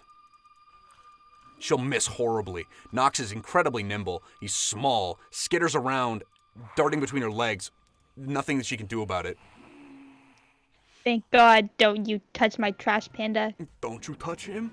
You can tell that he's frightened. He's very scared right now. frightened. Raccoon. So That's the only words you could hear if you listened to him. that was her. She's going to take a 5-foot step here Oh. in an attempt to chase around the raccoon and stop him from leaving the room. Goes to Tor, you're stable, so that's one thing. Astrid, it's your turn. Oh, okay. I'm gonna move up to Snongle, who disabled this trap finally. Thank you. 1, 2, 3, 4, 5. You can get to here 6 in a move. All right. The let's cool thing do about the some- sleep hex, like the slumber hex, is just because you used it on one creature and it didn't work, doesn't mean you can't try it again. That's right. Let's put this beast to sleep. Okay, so what is the DC on your slumber hex? I think it was 15. Let me double check. She got 15. Okay. DC is 15. What is the saving throw? The saving throw is a will save. She just passes. This. This bitch, indeed. Because there isn't a flat-footed will save. She literally just makes it. You can see her eyes start to waver as you spin up again with your melodious winter winds. She seems to almost nod, and then she shakes her head as her demonic hand grabs onto her other arm, causing huge punctures, but preventing the effect from going through. Tor's not the only freak. She's gonna take a point of damage. Because she's keeping herself awake.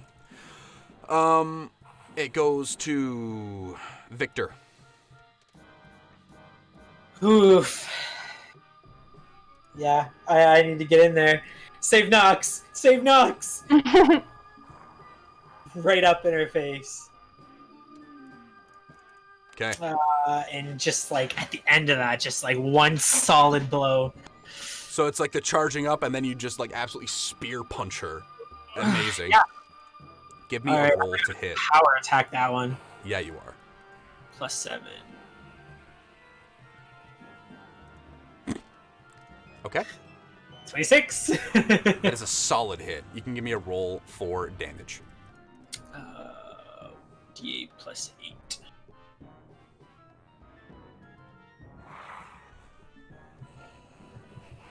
14 damage.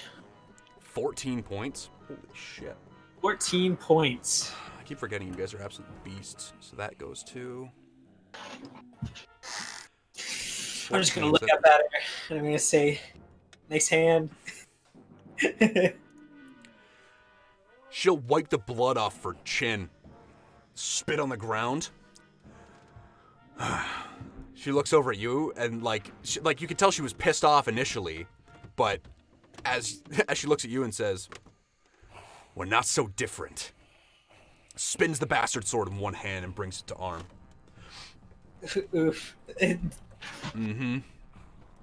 You don't have to taunt the character, you just have to taunt the DM. A little bit, but also, like, she recognizes you both have a messed up left arm. Okay. Snongle, it's your turn. Alright. I have a few thoughts going on. I got 5 points of health. Yeah. I have a potion of Cure Light Wounds, so that's gonna take up one turn. Or not one turn, but one action. Move to get it out, and then action to drink it. So it'll be a full round to take it out and drink it.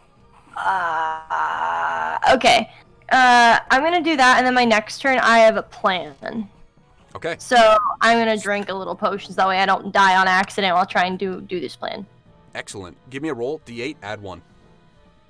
D8, add 1. Please don't be a 1. It's a Not bad. 6. You heal 6 points back. Thank you. 6 points. So now I'm in the double digits.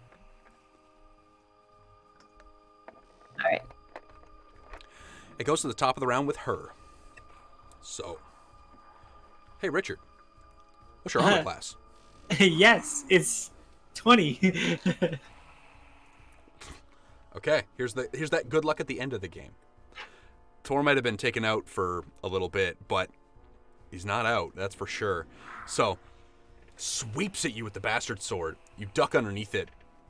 Just a regular brawl, not a big deal. She's got a freak arm, I've got a metallic arm. Not a big deal. I got this. Freaky. You do that thing, that cheeky thing where people like brush their nose and you keep bobbing and weaving, even after the hit has landed squarely in one of the wooden bookcases to your left. I'll really quickly describe this room, just so you guys can see what you're looking at behind her. Let's get a good description of the word. Yeah. So there are wide stone ledges of red marble. That would be what she whacked her sword into. That line the curving walls of this room, which is lit by 4 burning skulls that sit in each corner. 3 chairs rest in the room. Both stone ledges are covered with old books, scrolls, teeth, bones, scrimshaw artwork, jars of deformed creatures soaking in brine, taxidermied animals. Basically, it's Tor's wet dream, but unfortunately he's not awake for it. To the north, directly ahead of you behind Noalia, Richard, there is a large fountain filled with frothing blue water that fills the room with a gentle sound of bubbling.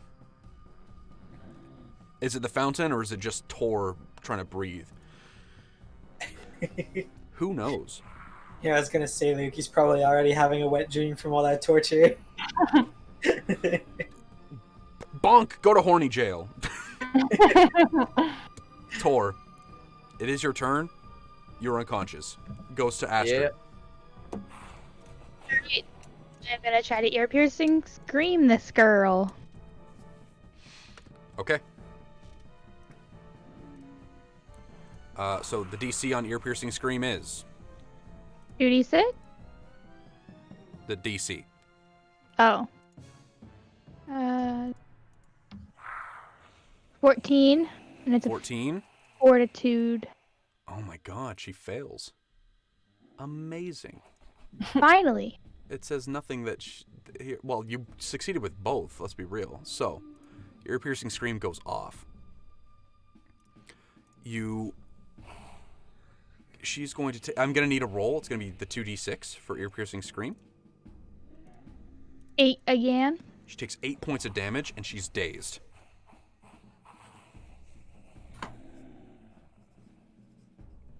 Okay. Do you want to move Nox at all? Yeah, let's call him back over. Come here, Do you little want to call buddy. him back over, or do you want to move him up closer so we can heal Tor again? Oh, you can do that again? Okay, yeah, let's do it. It's not limited to one time. You can cast spells through him. Oh, frick yeah. Can we hide him, like, behind the chair? Back So there? he moves underneath and behind the chair. She's a little bit distracted here. You don't even need to make a stealth roll. She's not really occupied with the raccoon at this point. She's occupied with the guy with the iron fist who's kicking the shit out of her. And the girl who's basically conjuring wind to deafen her.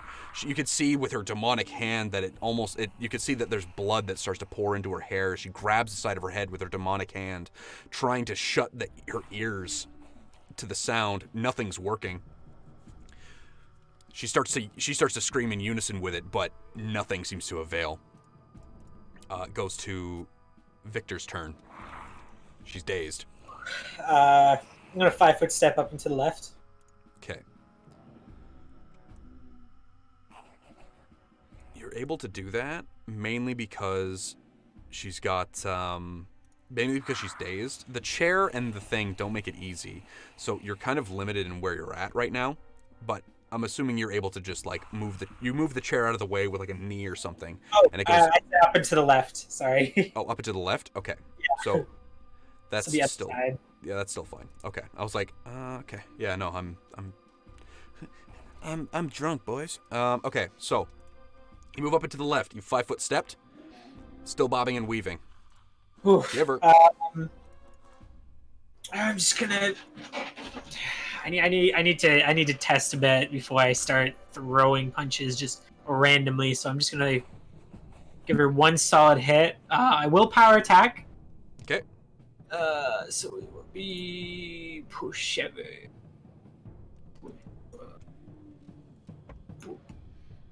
14. 14 will miss. Okay. You line up, but she's frantically trying to like grab at her ears. She's put the hilt of the bastard sword over the other one to not put it down. While she's flailing around, you're finding it very difficult to actually like land the punch. You're targeting it, but then you go to swing and it's like she's not where she was supposed to be. She's obviously in an excruciating amount of pain. It goes to Snongle's turn. All right, so I want to approach her, and I want to try and steal her bastard sword. Okay. You move up. Give me a roll. It's going to be your combat maneuver bonus for steal. Okay, combat maneuver, but I gotta look at it. I'm for also steal. moving over there just to make sure. Yeah. Okay, You've got the so you've got the pincher out, correct? I had the sword, I thought, but would it benefit me to have the pincher? I mean, you can technically draw both. They're both Okay. one-handed weapons. I'll as draw part of both the- then. Okay, so you draw the pincher out. The pincher is in your offhand, but if you're not, like, it's okay to say that you're basically like swapping weapons. That's not a big deal. Okay. So, your character takes up their gnome pincher, and you attempt a combat swipe, which is Snongle's latest rogue talent. So, you should have a +6 to Plus this. 6. Okay. All right. Let's not roll an 8 though. Okay. There we go. D20. So that's 8. 18, 19, 23. 23 is Yeah. good. She's clawing at her ears. Victor's punch goes wide, but you reach up with a pincher, grab onto the handle of the bastard sword, and yank. Gnomish constructs at their finest. The bastard sword comes tumbling into your hands. You're going to be forced to drop one of your weapons. It's probably going to be Rip Nugget's sword. Yeah, goodbye, Rip Nugget. Okay, you drop it. This is a big-ass sword. A bastard sword is about 4.5 feet in length, and for medium size, it's taller than you are. Oh, okay. It's something in between a great sword and a long sword, and can be used in one or two hands. But it's a scary weapon. She's disarmed of her sword. And I can't, like, nobody in our party can probably wield it, right? At least not right now. Tor's unconscious, so no. Yeah, so But also keep in mind, Tor is a very devout follower of Zonkathon. Yeah. His spike chain will serve him better than a bastard sword. Alright, I'm gonna just, okay, and I can't, and my turn is over, so I probably can't, like, throw it behind Astrid or anything. Well, not that I want to throw it near Astrid, you know what I mean? Yeah, so your turn is over, so we won't be able to do that this turn. It goes to her turn. I'll think about it. Thing is, Astrid stunned her last turn. She's dazed. Goes to Tor, nothing. Goes to Astrid. Alright, I'm going to heal Tor again. Okay. Give me a roll. 2d8 plus 4. 12. 12 points, Brevin. Ooh! Are you back? Yeah. No, I was at 0, so I'm at 12. Yeah. Okay. He's back. Yeah! Brevin, your spike chain is wrapped around you.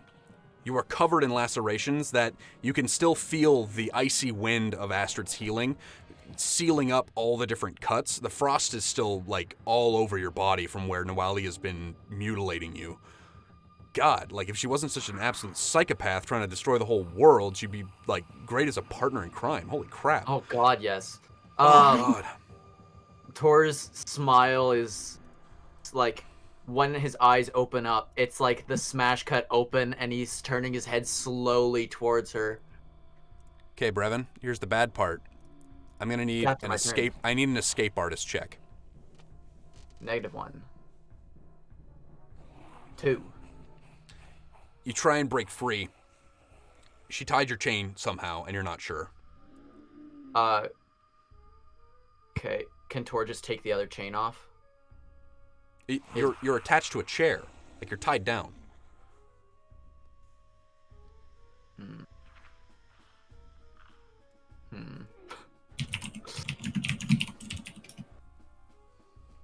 Fuck. So unless you can break the chair, Probably not. Probably not. Not Probably with my not. luck.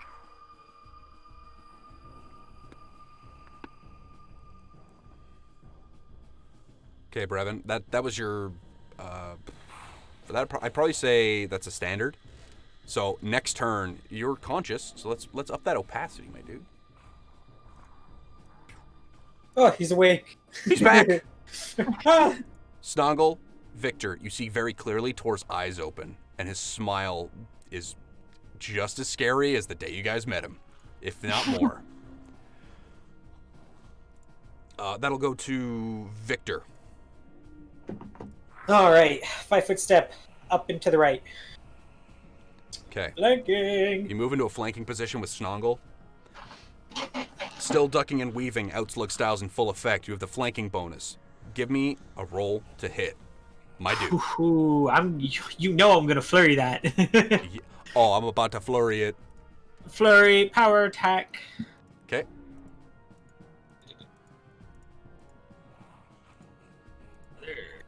First one, second one. Oof. Polar opposites. First one is going to hit spectacularly. You can give me a roll for damage. All right. D8 plus 9. 13. 13.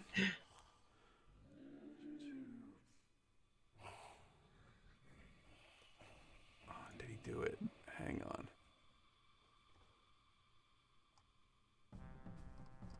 Oh, man, these are some long stat blocks. Okay, yeah, so they got that wrong. Cool. So Long boys. 13. That's going to become... Oof. You hit her directly in the nose with the first one. It's with your flesh and blood right hand, and you pop her directly in the nose. You hear an audible snap as her nose breaks and begins to fountain blood over her mouth. You reach up with the mechanical arm, and you go to punch. She catches it with her demon hand and begins to squeeze. Richard, your arm is going to take another...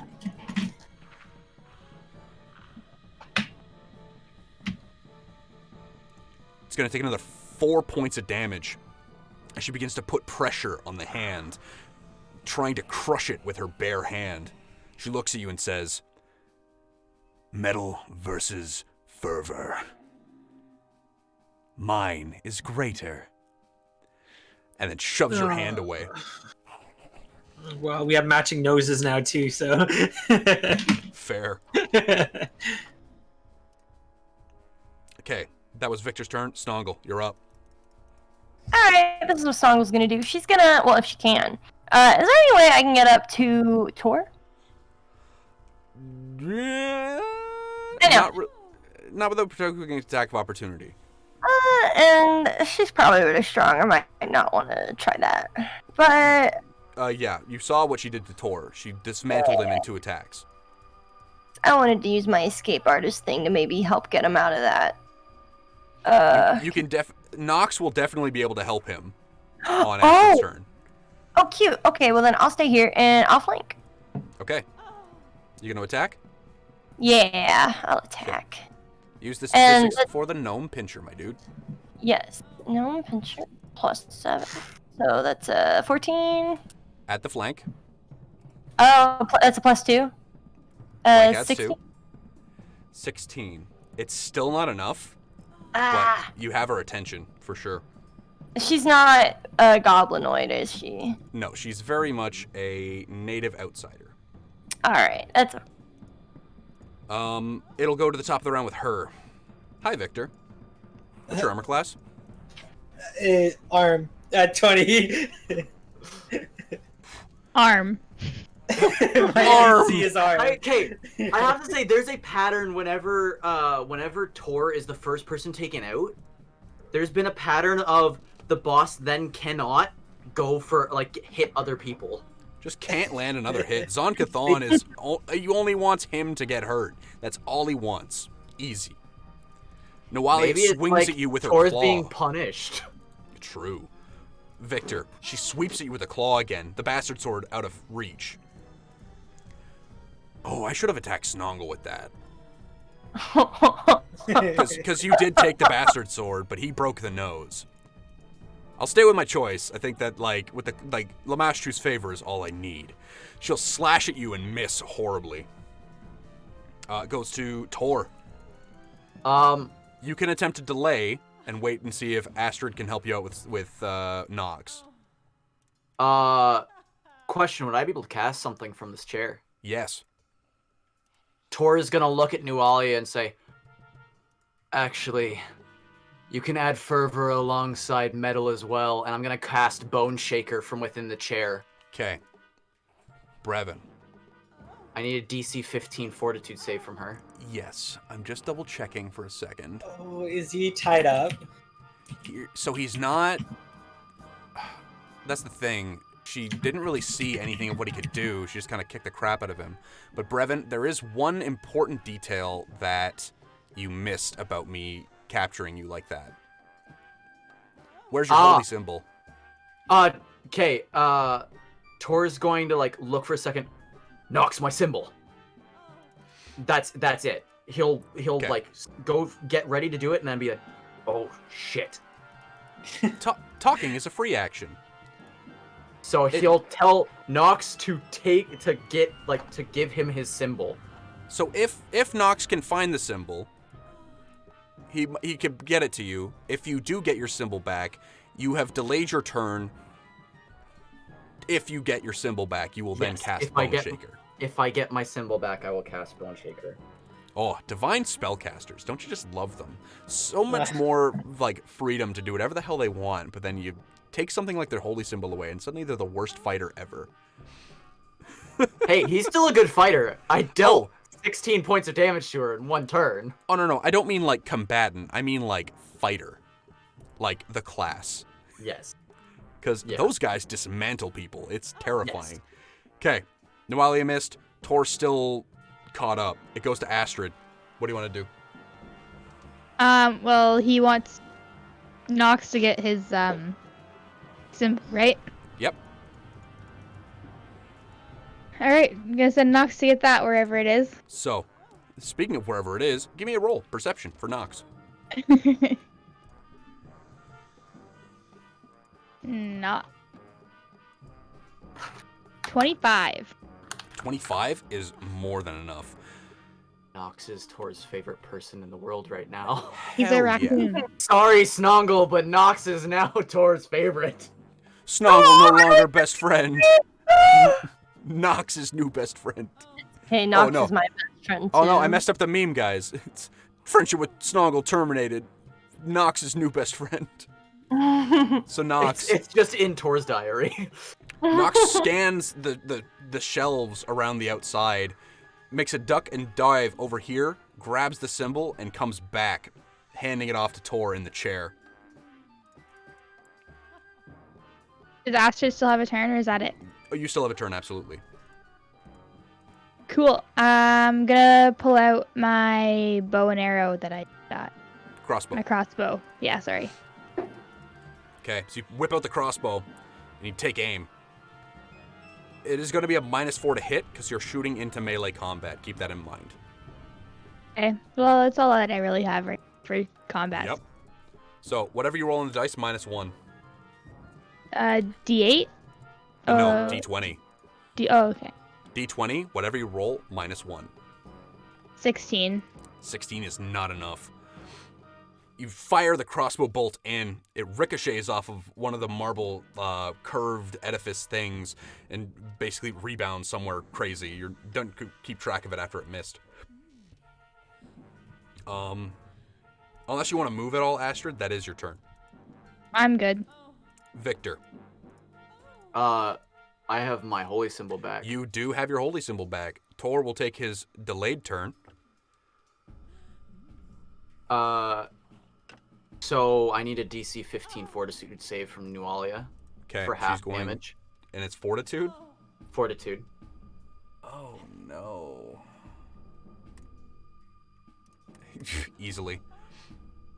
She looks back at you with disdain and says, "Such rudimentary tricks." She still takes half damage. She will And I still don't- take half damage. She doesn't move either. Oh my god, I forgot that Bone Shaker's terrifying. It's 5d6. She's saying this, obviously, before the damage is taken.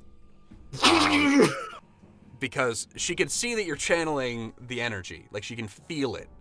Because, obviously, the amount of negative energy in this place is huge, and to see it moving around is big.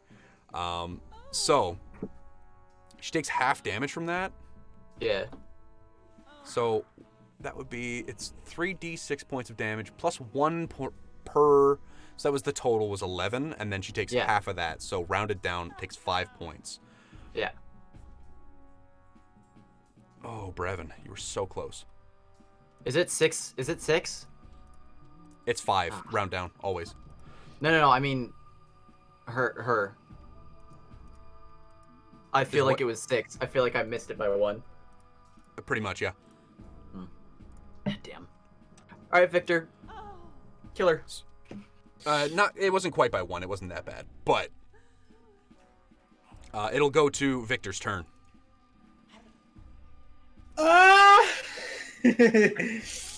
I'm gonna. Does she look very wounded? Oh, she is swaying, dude. She looks like she's on her last legs. Oof. Yeah, I'm gonna flurry then, but Okay. I'm not going to power attack this one. Okay. Going for a straight up Flurry. flurry with the flank. Flurry with the flank. Give me a roll. +9 on each one. First one. Second one. 12, 14, 15, 16. First one is really high. Second one's 16. The 16 will miss, but I don't think you're gonna need it. Give me a roll on the first hit. Damage. D8 plus 4. Nope. No whammies. 11. 11. The first one. Okay. This turn. So Tor looks at Nox. He says, "My holy symbol. I need it." Nox looks around and darts over to the shelving to grab it.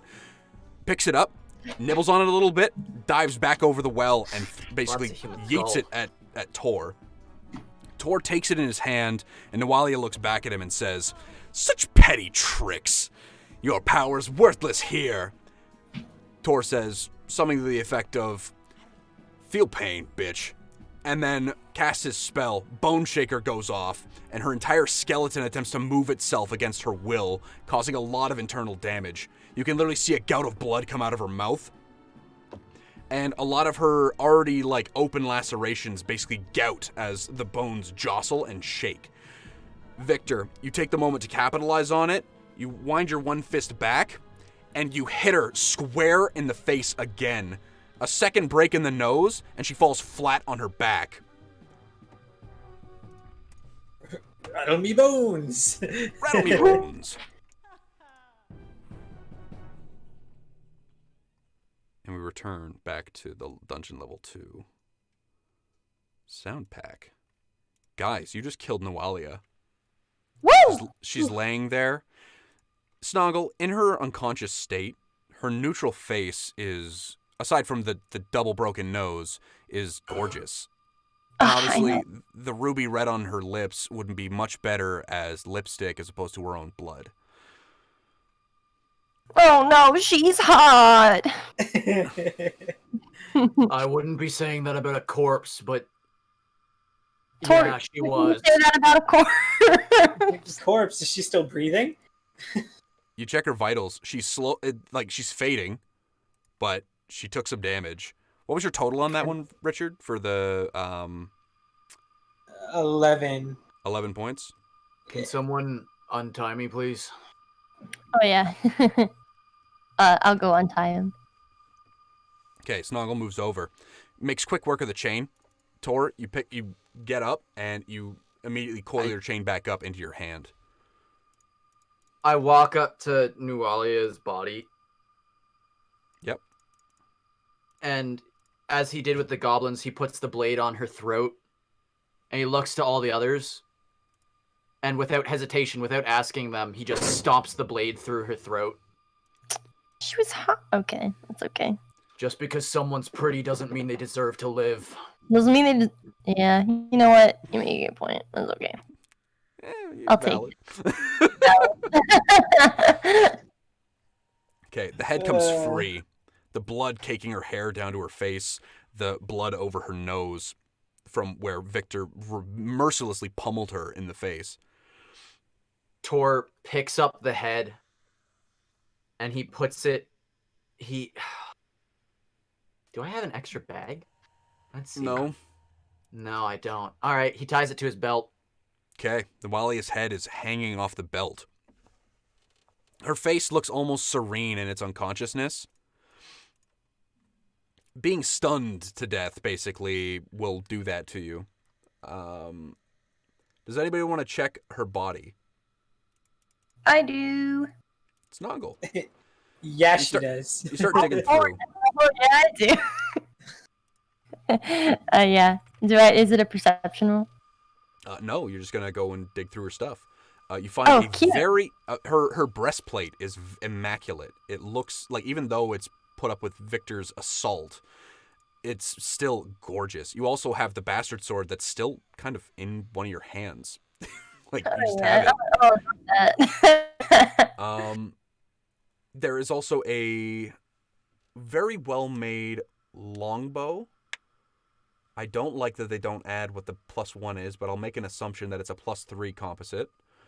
There's 20 arrows. You'll find a medallion with a very familiar symbol on it, a 7-pointed star. The seal of Orichalcos. I'm just kidding. No, I'm gonna pocket that.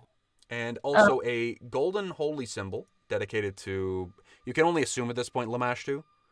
And there's also 7 platinum pieces and 5 gold pieces. Ooh, can we share that? Up to you. Yeah, let's share that, guys. Split it up. As I've said before, I don't care for money. Take it. But I will be taking that holy symbol from you. Okay, you can have it. Here you go. Tor, you can mark down that you have a golden holy symbol of Lamashtu. Cool. What is your armor limitation, Brevin? Mine? Do you have one? No. I'm proficient with all forms of armor. Yeah, you are. You might actually be able to get use out of her armor. Cool. Show off that sexy skeletal midriff. God.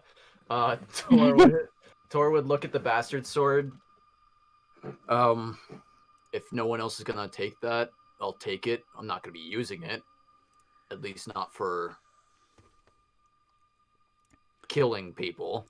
Part and parcel with Nualia's gear, you'll find a sheath for the bastard sword on a sword belt that's been discarded. You slide it back into the sheath and you can affix it to your own belt. Right next to her head. Yeah. She also has the breastplate. You can switch into that if you'd like to and leave your old armor behind. Yes, please. Okay. Does anybody want to do any detecting of magics? I will. Okay. Wait.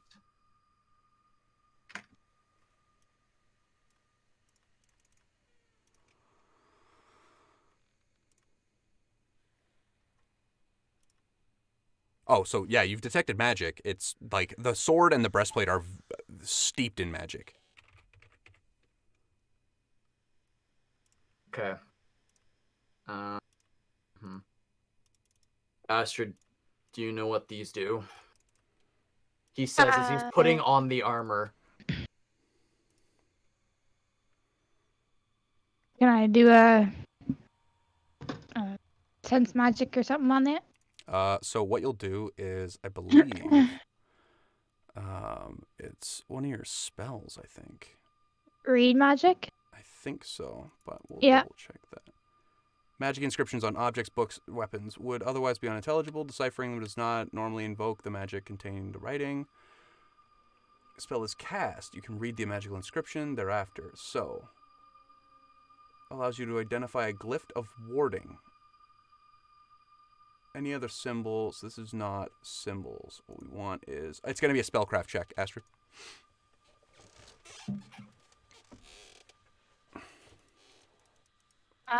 18. You're not sure what its property is, but it's magical. That's all you can really tell. The bastard sword can give me another spellcraft check. 29. 29. It's a +1 bastard sword, and it looks vicious. I know how to use that. Normal people don't know how to use that. Like it's effectively a great sword. I think it would be me, or not even that, dude. Like so a bastard sword. A little bit of mechanical lore. Bastard swords are the closest thing to 5e's versatile in the game. A longsword in 5e, you wield it two-handed and it goes up to a D10, whereas a bastard sword and a longsword are different. Bastard sword is a D10 damage, and with an exotic weapon proficiency, you can use it one-handed. So you can have a bastard sword and a tower shield, so even though you have such a cumbersome thing with a high armor class, your weapon is still swinging for a D10 and critting on a 19. Which is savage. Okay. Yeah. For loot for this room, just mark down page 62, please. Just to make sure. I'll Okay. just put that down. So, this Astrid, room. Does anybody would I want to be able investigate the get a room healing more? hex? Would I be able to get a healing hex real quick? But please. No way. I'm just kidding, yeah. Okay. It's healing hex is how much?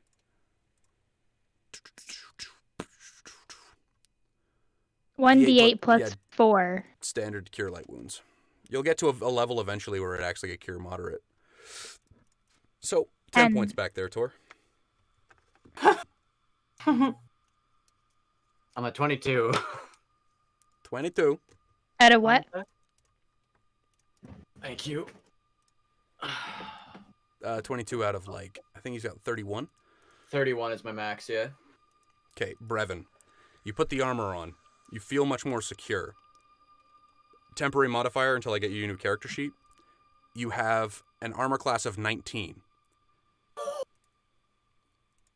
Your skills are going to suffer a little bit.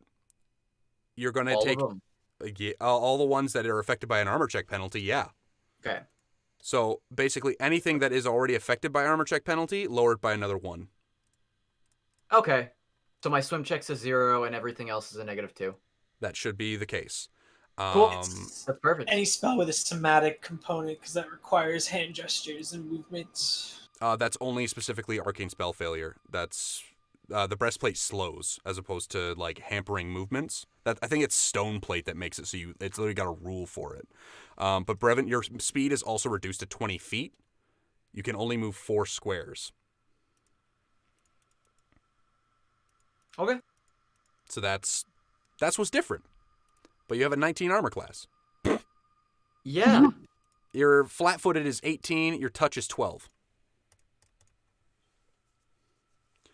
This team has such a like everyone except for I think Astrid has such a ridiculously high AC, and Astrid just pushes that higher, and not a single one of you assholes uses a shield. So, Shields. you guys all come inside. This room there's a lot of things here. Like there's a lot of stuff here. Does anybody want to investigate it all? Yes. Yeah. Yes, I would like to. Okay. Something that you guys will find. There are, on the tables around here, like part of this massive area, there are notes of several journals that are lying on tables. You guys take a couple of minutes, you sort through them and try and figure out what's going on. The notes, it takes a few hours. So you guys do take some time here. You close the door, seal yourselves inside basically, and just kind of like go for it. Something that will happen over those hours is it will be revealed. It reveals pretty much the entirety of what happened. So it kind of tells you, it's almost Noalia's journal. I gotta get back to the page because it's literally telling me I can give you guys good information. Page 12, please. So, as part of this, you basically learn that Nawalia was, as a child, she was revered in the town of Sandpoint. She's an Aasimar, which is a celestial-blooded humanoid, basically. She's supposed to be some kind of like good fortune to the town. People would ogle her and coddle her throughout the day, and just every time she left the cloister, which was the old church in Sandpoint, she would be effectively accosted by people just trying to like get a look at her, and the attention was toxic. She fell in love with a boy, and they ended up sneaking off underneath the glassworks into the smugglers' tunnels, where they would basically go and they would sleep together and smash. And eventually she got pregnant, and that guy buggered off real quick. Going back to the church, she basically had to admit to her father, which was Ezekiel Tobin, that she was pregnant and what to do about it. And he threw a conniption saying, like, faith is faith. You're not allowed to like rid yourself of this. Like, this was your choice, your mistake, and you have to live with it. Through that, underneath the city of Sandpoint, the catacombs of Wrath, basically, she could feel it inside of herself. And in those catacombs, she was enlightened in the wealth of Lamashtu. The scarification on her stomach is from her own doing. She did it to herself while she was pregnant, and she birthed a creature. There's no other way to describe it. Her baby was stillborn and horrific. She took a moment to lock her father in his room and decided to burn the entire church to the ground. She jammed the door shut while her father was asleep and lit the whole place on fire and left. She spent a lot of time in Magnamar after she left, but she basically staged her own death. She fled to Magnamar, where she basically found a group of people that have a mutual interest with her. It's Wright Teenage Rebellion stuff. Burn a whole church down and kill your parents. Like, that kind of thing. We at Fiend and Foil do not endorse these actions. Seriously, though. If anybody at this point thinks that we endorse the actions that characters like Tor and Nawalia take, the fact I mentioned a player character there wounds me on a spiritual level, but the fact that that isn't something that we actually say you should do. Yeah. Probably somewhere, but who knows?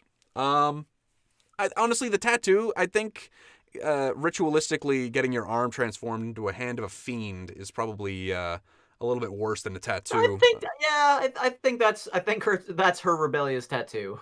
Yeah, and like the scars and just about everything else about her. It's pretty brutal. So when she went to Magnamar, she ended up enlisting the help of something called the Skinsaw Cult.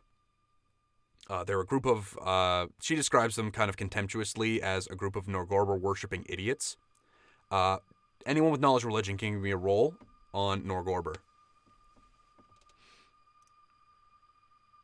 I don't have knowledge religion. I think Tor's the 10. only one, and he might have whiffed it. You 10. vaguely remember the name Norgorber.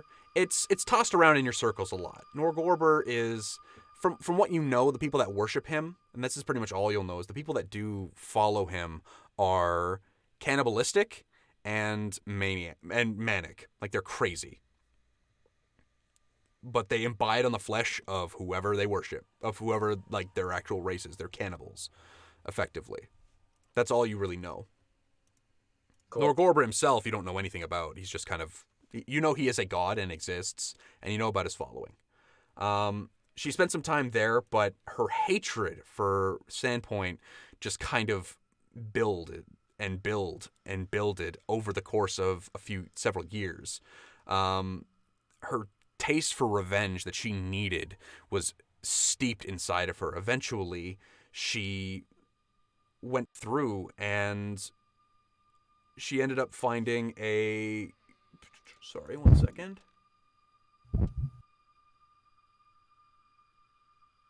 I see. Okay, I was reading a thing. There was somebody who met with her, a mysterious somebody. They were the leader of the cult, who felt a kindred spirit to her. They awarded her a medallion bearing the carving of the 7-pointed star called the Sahedron Medallion. She marks it in the actual pages, and whoever took the medallion off her body, you look at it as you guys find the information. She discovered the Catacombs of Wrath, bashing down the wall of the smuggler's tunnel where she had conceived the deformed child. The reason why they bricked them up is because they were sneaking off there to sleep with each other. And the Kaijitsus didn't like that, so they bricked it up. She tore it down, went into the catacombs, and basically returned to Sandpoint and tore it apart. She went to the Catacombs of Wrath, enlisted somebody that you guys don't even know the name of, somebody named Illyrium. And for many months, she learned magic under the tutelage of this Illyrium. For anyone at home, that was the Quasit that they fought in the Catacombs of Wrath. So, she received visions from Lamashtu, a vision of a monstrous goblin wolf in an underground room. In Nualia's dreams, she learned of the creature. It's something that you guys might know. It's called a Barghest. It does specify in the journal notes that it is a Barghest. I need to open this up just to make sure. See what you guys need to roll to know what that is. Come on now.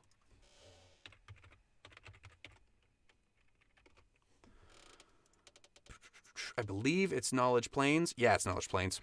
And I believe Astrid can give me a roll on that. Knowledge. No. Hi.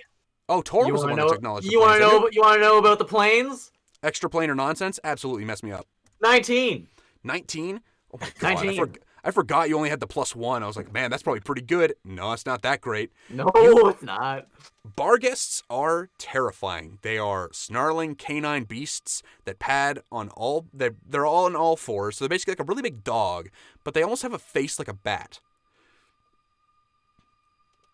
They are innately magical. They can change their shape, either into a goblin or a wolf. They're referred to as effectively goblin gods.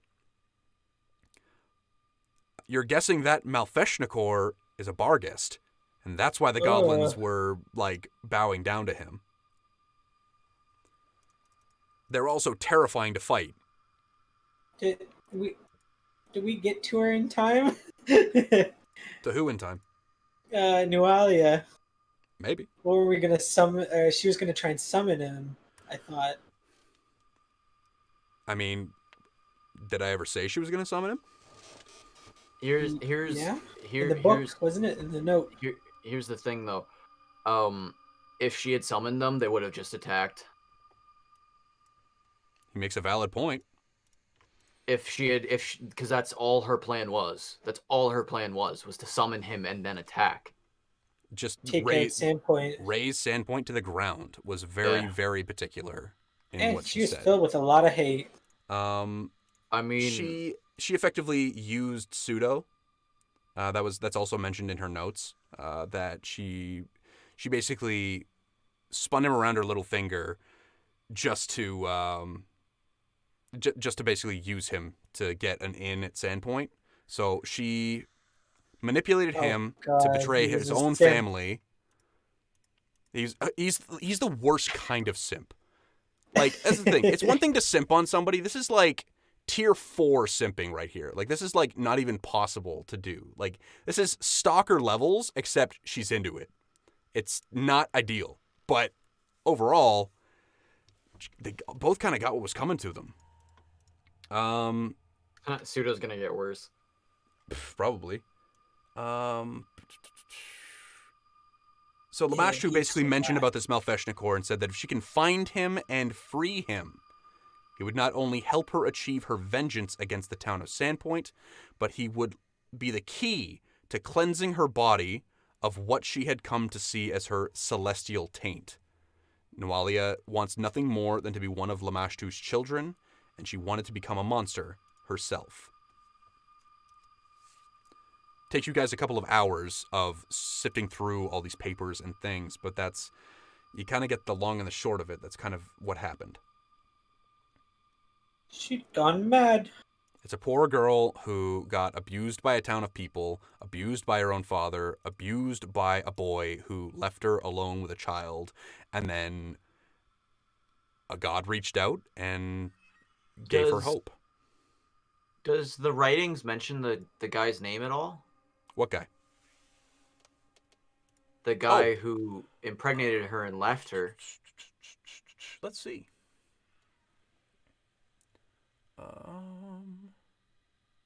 It's a man by the name of Delic Viscanta. Doesn't sound familiar. Oh, I'll remember it for later. So if I see him, I can kick him. Yeah. You almost destroyed Sandpoint. Tor is actually writing that down. Like, once the name is mentioned, he just like carves it on his hand. This is one of those things. So specifically written in the notes when reviewing the things about Delic, he says when she told him, she'll say something to the effect of, "When I told him, he revealed his true colors, and after calling me a slut and a harlot, he fled Sandpoint rather than face father's wrath." I'm gonna kick his butt. You heard it here, folks. That's our quest now, to find this guy and teach him a lesson. Force him to listen to Limp Bizkit on loop for 9 hours. Let's go. Gotta bring mommy Snongle. It's all about what he said, she said. Okay. That is what you guys will discover in this room. Jesus. It's heavy. It's heavy for sure. Well, I mean, that must conclude the... Unless Tor finds anything else, he's gonna go check the room that's underneath them. Okay. Tor, you get to your feet. You kind of crack your neck. The feeling of the new armor is something you're gonna have to get used to. But for now, it's not bad. You start moving around, slower than usual. You come down here and crack a door. It's another small hallway. Leads down. It's only about 10 feet. Nothing crazy. I'm gonna follow him closely, so the same thing doesn't repeat itself. Fair. Tor will walk up to the other door slowly. He's going to uncoil the cold iron spike chain and just have that at the ready, and then he's gonna open up that door. So you come in. Give me a brief second. Hold on. Yeah. So, as you guys come into this room, just want to double check. Yes, this is the right room. So, this room is L-shaped. So the area you're in, it's about 10 feet to the nearest wall, and about 15 feet into the room from the farthest to your character's left-hand point is an intersection. The entire thing stays pretty straightforward. It's a 10 by 10 squares, and comes up into its own thing. Some of the walls here are a little uneven. It's nothing too crazy, but the southernmost wing of this L shape ends at a pair of stone-carved doors. That's these to the bottom of the L. They have depictions of two skeletons reaching out to clutch a skull between them, while the east of the hallway narrows down to frame a circular carving of what seems to be an immense stack of tens of thousands of golden coins that rise from the floor to the ceiling. The edge of these coins are carved with tiny, spiky runes.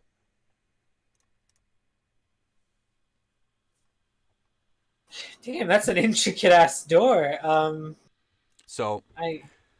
the south, two skeletons carrying a skull. And that's like a door carving. Immediately to your character's left, stage right, there is it appears to be just a massive stack of golden coins. Like real coins? They appear... You inspect them closely, it appears that it's just part of the stone pillar that's just carved. Oh. Not real coins. Tor looks at it and he's like, that feels like more of a trap. Okay. Tor and Victor, you guys have kind of been scrupulous of the actual wall. Give me perception rolls from hell. Perception. 13. I'm not seeing anything. That was a beautiful song. Thank you. 14. Nothing. Okay. Nothing. That's it. Tor's gonna walk towards the place with the skull. Okay. Snongle, Astrid, do either you want to inspect the massive stack of gold coins? Yeah, can I go inspect it? For sure. You go take a look. Hit it with the roll? Check a thing here. So. I'm down. May as well check out some gold. Yeah, I like gold. I like to pocket some. All right. Pair of you and Nox as well can give me perception rolls. What's up, baby boo? Ah! Damn. Snongle, I want to tell you this. If the party dies next session, it's your fault. So. Wait, I was rolling D8. It's still. Yeah. So, Snongle, you can see Fuck. there's a tiny coin slot. There's a hollow space behind the pillar. And you know for a fact that if you put a gold coin in there, it'll open the pillar.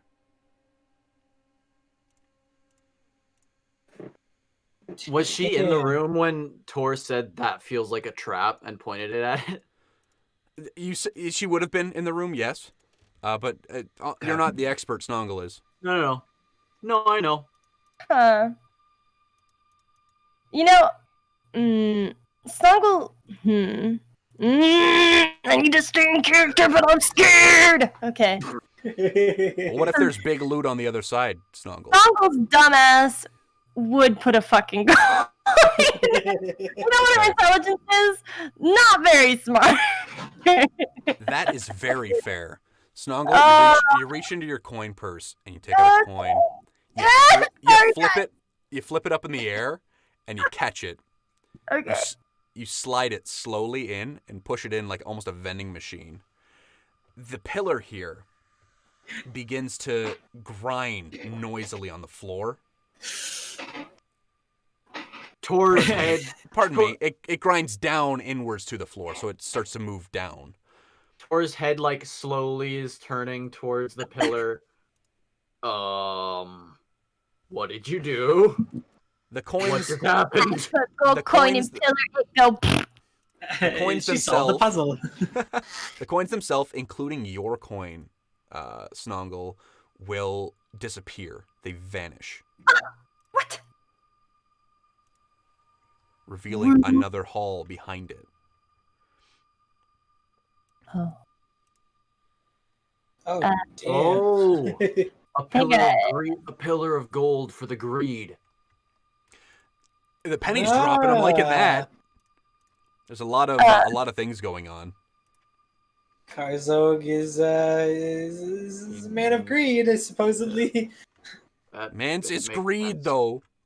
What's More y'all gold to add to his collection. We go into this hallway. What Sure. would Let's do it. Snongle do? Snongle would march forward. Victor will follow. Yeah, Tor will follow. He's not gonna split everybody up. Victor's my star platinum. It's a world though. He is. Tor's one of the Joe Bros. So is Astrid, and then Victor's my stand. Jesus Christ. Tor is going to I will cast. catch bullets for you. Tor's going to cast light on himself. Okay. You did notice that as you started to get into these chambers, this one is 5, right? I gotta double check this. There's weird situational things for this entire floor. So, yes. As you guys came into this area, light would have had to be cast in order for anybody to see. I believe, Snongle, you have low light vision or dark vision? I think I have low light. We also picked up ever burning torches. The both of You us. guys do have ever-burning torches, right? I'm gonna take that out. I can also cast light through my necklace. Yeah, you can. I believe you and Tor can both cast light. Yeah. Mine's just pale red, and yours is icy Blue. blue. Yeah, mine's Make We fire make, purple. we make a song of ice and fire. It is low light vision, but yes. So the ever burning torches and things will help you guys here. Keep in mind that to carry an ever burning torch requires you to take up a hand using that. So, you know, Victor can still fight with a torch in his hand. Oh, I know you can. You divisive little shite. He can fight with his feet. One hand to hold Tor's hand. What room this is? Did you just say Snongle grabs Tor's hand? Yes, because he's right next to her. Grab the child's hand. Grab my hand. As he grabs Tor's hand, he just freezes for a second, looks down, looks at you, and he's gonna just look forward, and he's just gonna leave it. She's scared, Tor. She's so scared. She's holding his hand, and he's like, it's like deer in a headlight, once again. So if she moves, he's moving with her, but he's got no idea what's going on right now. I just picture his little portrait. Take the frown, just flip it upside down. Okay, guys. So you guys walk into this area just past. You have to squeeze through a little bit. It narrows down very, very tight.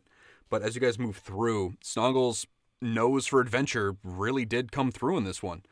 As you can see on either side of you, directly in front of you, to your left and right, there are sets of double doors, all carved in a very, very similar way to all the other doors with all the other things. The one to the south specifically has a very, very large face on it that appears to be some kind of hellish creature. You're not sure what. Oh, damn, Snongle, you really, I really came out on top here. Well, we'll see if that stays. And I have a meta question. I have a meta answer. I'm afraid to ask. Because I think I know the answer. Is that little room to the east shaped like a skull or a mushroom? I think that my first instinct when looking at it is definitely like the Punisher Memento Mori kind of thing. Yeah. Yeah, that's what I'm afraid of. But don't look too deep into how rooms are shaped. Okay. I mean, the top one looks like a very blocky penis. Yeah.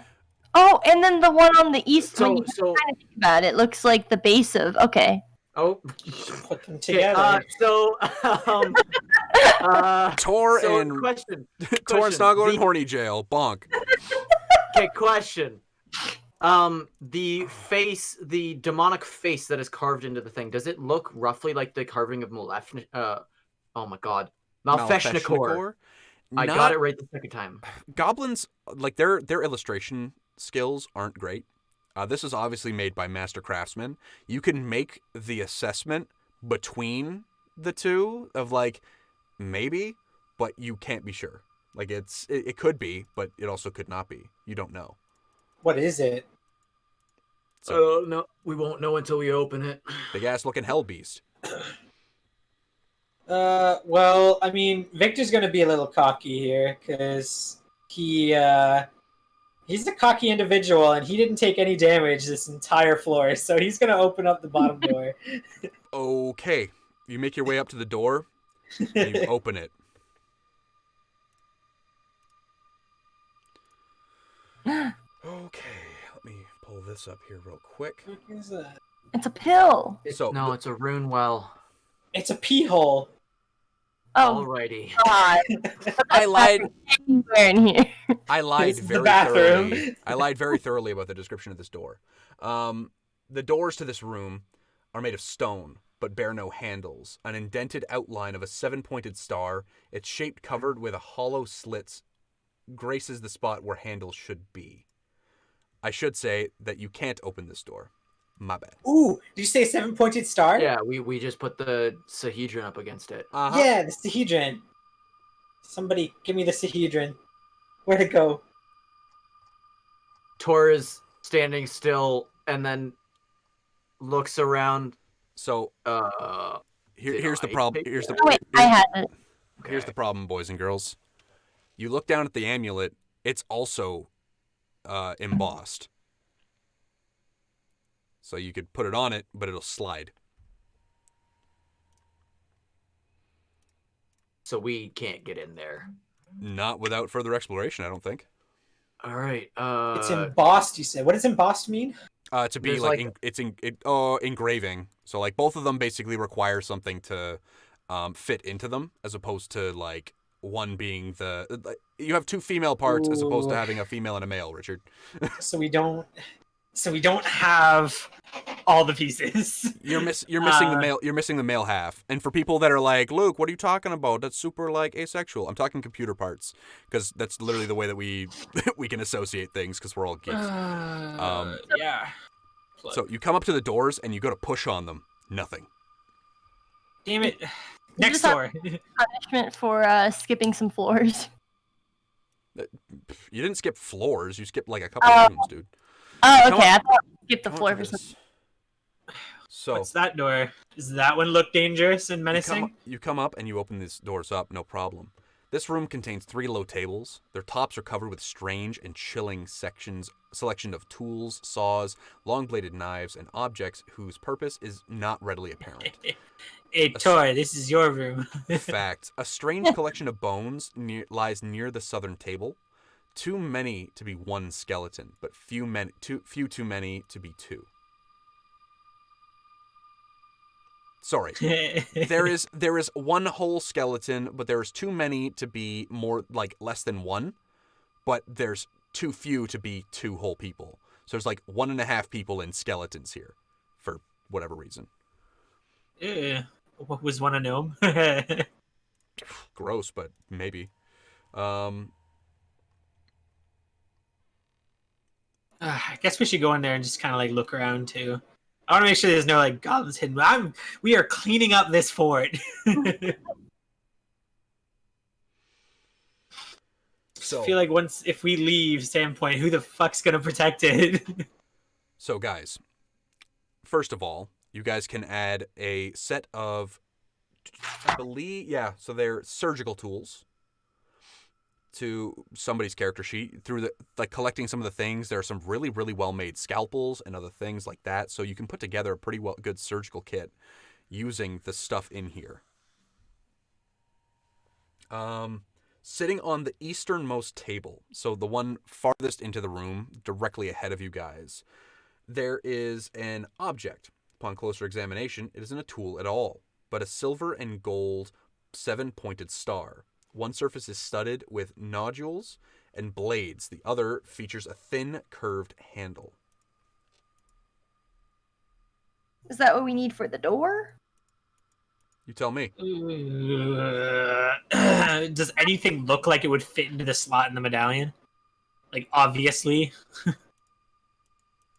That would if you were to size it up, you kind of like poke your head out at the door and look at the thing. It's like, that's probably a key.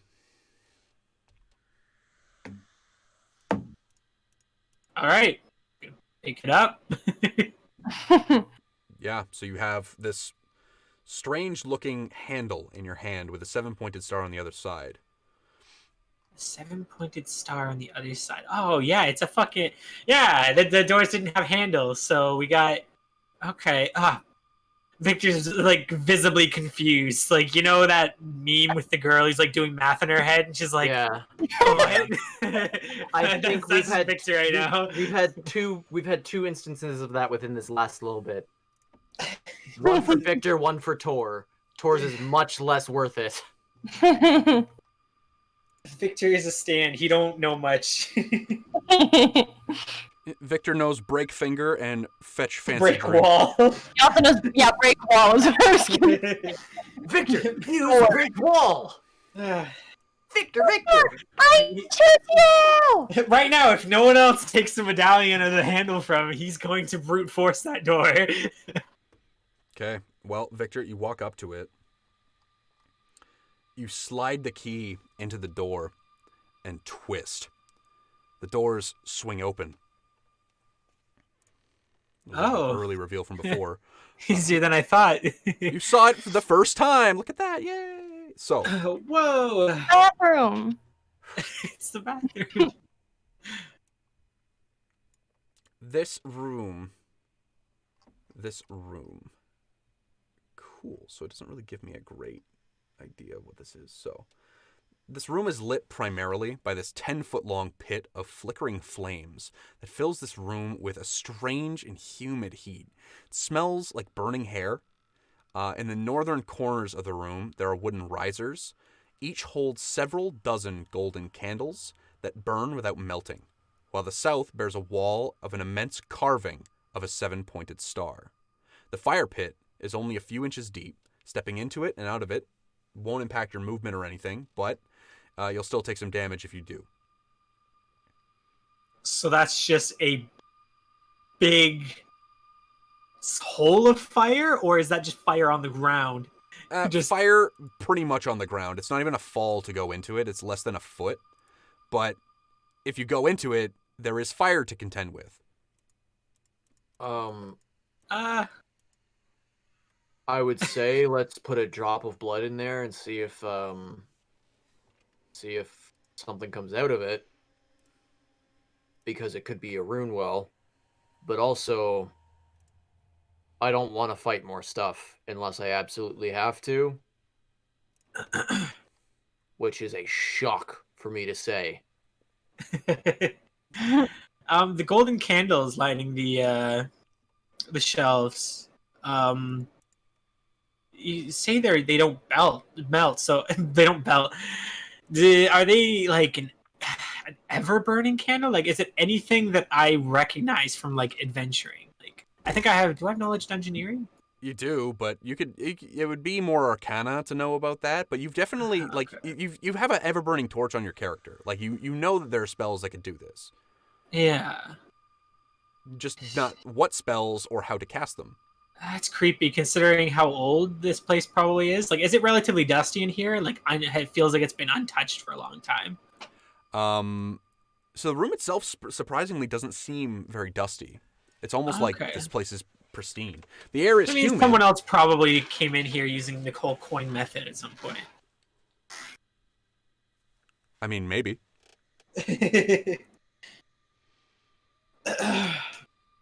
That room's creepy. I'm not going in there. Yeah. Let's check the upper room then. Yeah, if someone else wants to go in there and take a look, it's like, but there's just a fire on the ground. Tor walks up to that door. Hold up, Tor. Uh-oh. Yeah. We're gonna, like, Snongle, if the party dies, it's your fault. Drats. So, Brevin, you're going to give me... Oh my god, that is wild. Okay. So, it's like that, except not limited. Cool. So, Brevin, I need you to give me a will saving throw. Okay, plus 7. 18. 18. Let me just double check what the DC on this is. It was how much, sorry? 18. Whoo, Brevin. You can feel the compulsion in the back of your head. Come in. Come here. Enter. Come now. Nothing's going to harm you. Come in. Do I save? Nobody else hears that. Brevin, Did I save? you saved on the nose. Tor stops and says, "Leave. We're leaving right now." Yep. And I listened to Tor. Tor's head snaps around and is staring at everyone, and he points towards the door. Out. And it's that Let's point. go. Hey, Victor. Fuck. Oh. Believe it or not, Hello guys. there. Yeah, they are. This massive creature appears out of nowhere. it's almost like it wasn't there a second ago. Like, you turn around when Tor says, we need to leave, now. You turn around to see Tor and turn back, and this thing is staring directly in your face.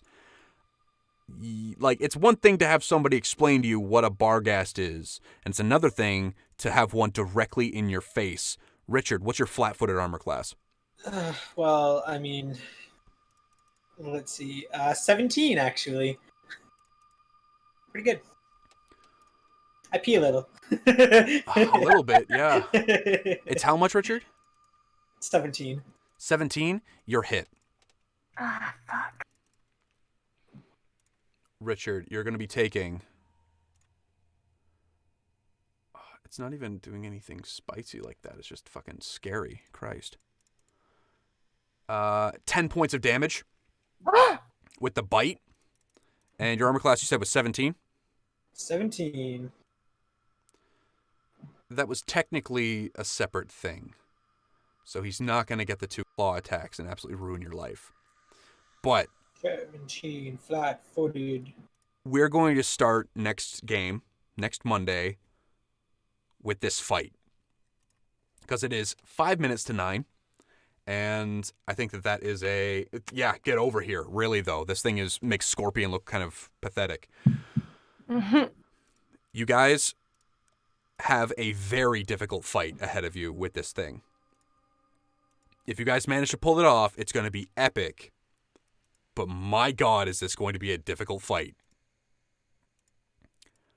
So, I'll just run. That's a cliffhanger right there. homework for this week. Figure out how to get out of this scenario, whether it's killing the thing or something else. But as of right now, Victor, what's your max health right now? Like what I'm at? Yeah. I'm at 26 after the -10. Oof. And that was with 1 attack. The thing gets 3. Instead of 3. Mm-hmm. It only used its teeth. It wrenches on you and slams you against the wall. Almost Yeah, it also playfully. hit a 17 on an 8. Uh-huh. Like, I might have made a shitty comment about you guys not having shields. Honestly, like, I don't think it's going to be an issue. So, we're going to sign off there. That's going to be that. Just a really quick, I keep forgetting to do this, and I'm mad at myself for forgetting to do this, because it means I'm going to have to go back and post for when we upload VODs. Syrinscape. We use Syrinscape. It's a thing we use. It's where the sound effects come from and the music, the fun things and the other stuff, where we have things like big sound effects for scary boys like a Malfeshnikor. Where's the Malfeshnikor scream? I know it's in here somewhere. Where are you? Where are you? Ugh, where is it? I don't know. Oh, man. There's actually like a sound effect for the slashing cage. I'm so mad at myself. Oh, God, that would have been so cool. Okay. Battle mode, Sildar, you're absolutely right. But Syrinscape, basically, they covered all of that. They offer packs specifically for Pathfinder adventure paths. I know they have all of them for, if I'm not mistaken, they've got Rise of the Runelords, and I think they have Curse the Crimson Throne. I'm not sure about other ones. I'm like, that's just me, not off the top of my head, and I don't want to waste your time looking it up. But overall, you can go check their stuff out. We have a link in our Twitch if you guys want to go and see what they're about. Use that link, let them know that we sent you so that they appreciate us, I guess. But aside from that, I hope you guys all enjoyed. I almost killed Tor. I might have another chance. No, there's always a chance. There's always a chance. Oh, you guys are reckless assholes, and I love it. So, I'm Luke Notman. I've been your game master for this evening. That's your cue, Brevin. Hi. Yeah, no, yeah. Hi, guys. I'm Brevin. I was Tor. Hey guys, I'm Jessie. I'm Astrid. I'm Richard, and I've been Victor. I'm Rose, and I've been Snongle. And we'll see you guys next week. Bye-bye. Bye. Bye. Bye. Bye-bye.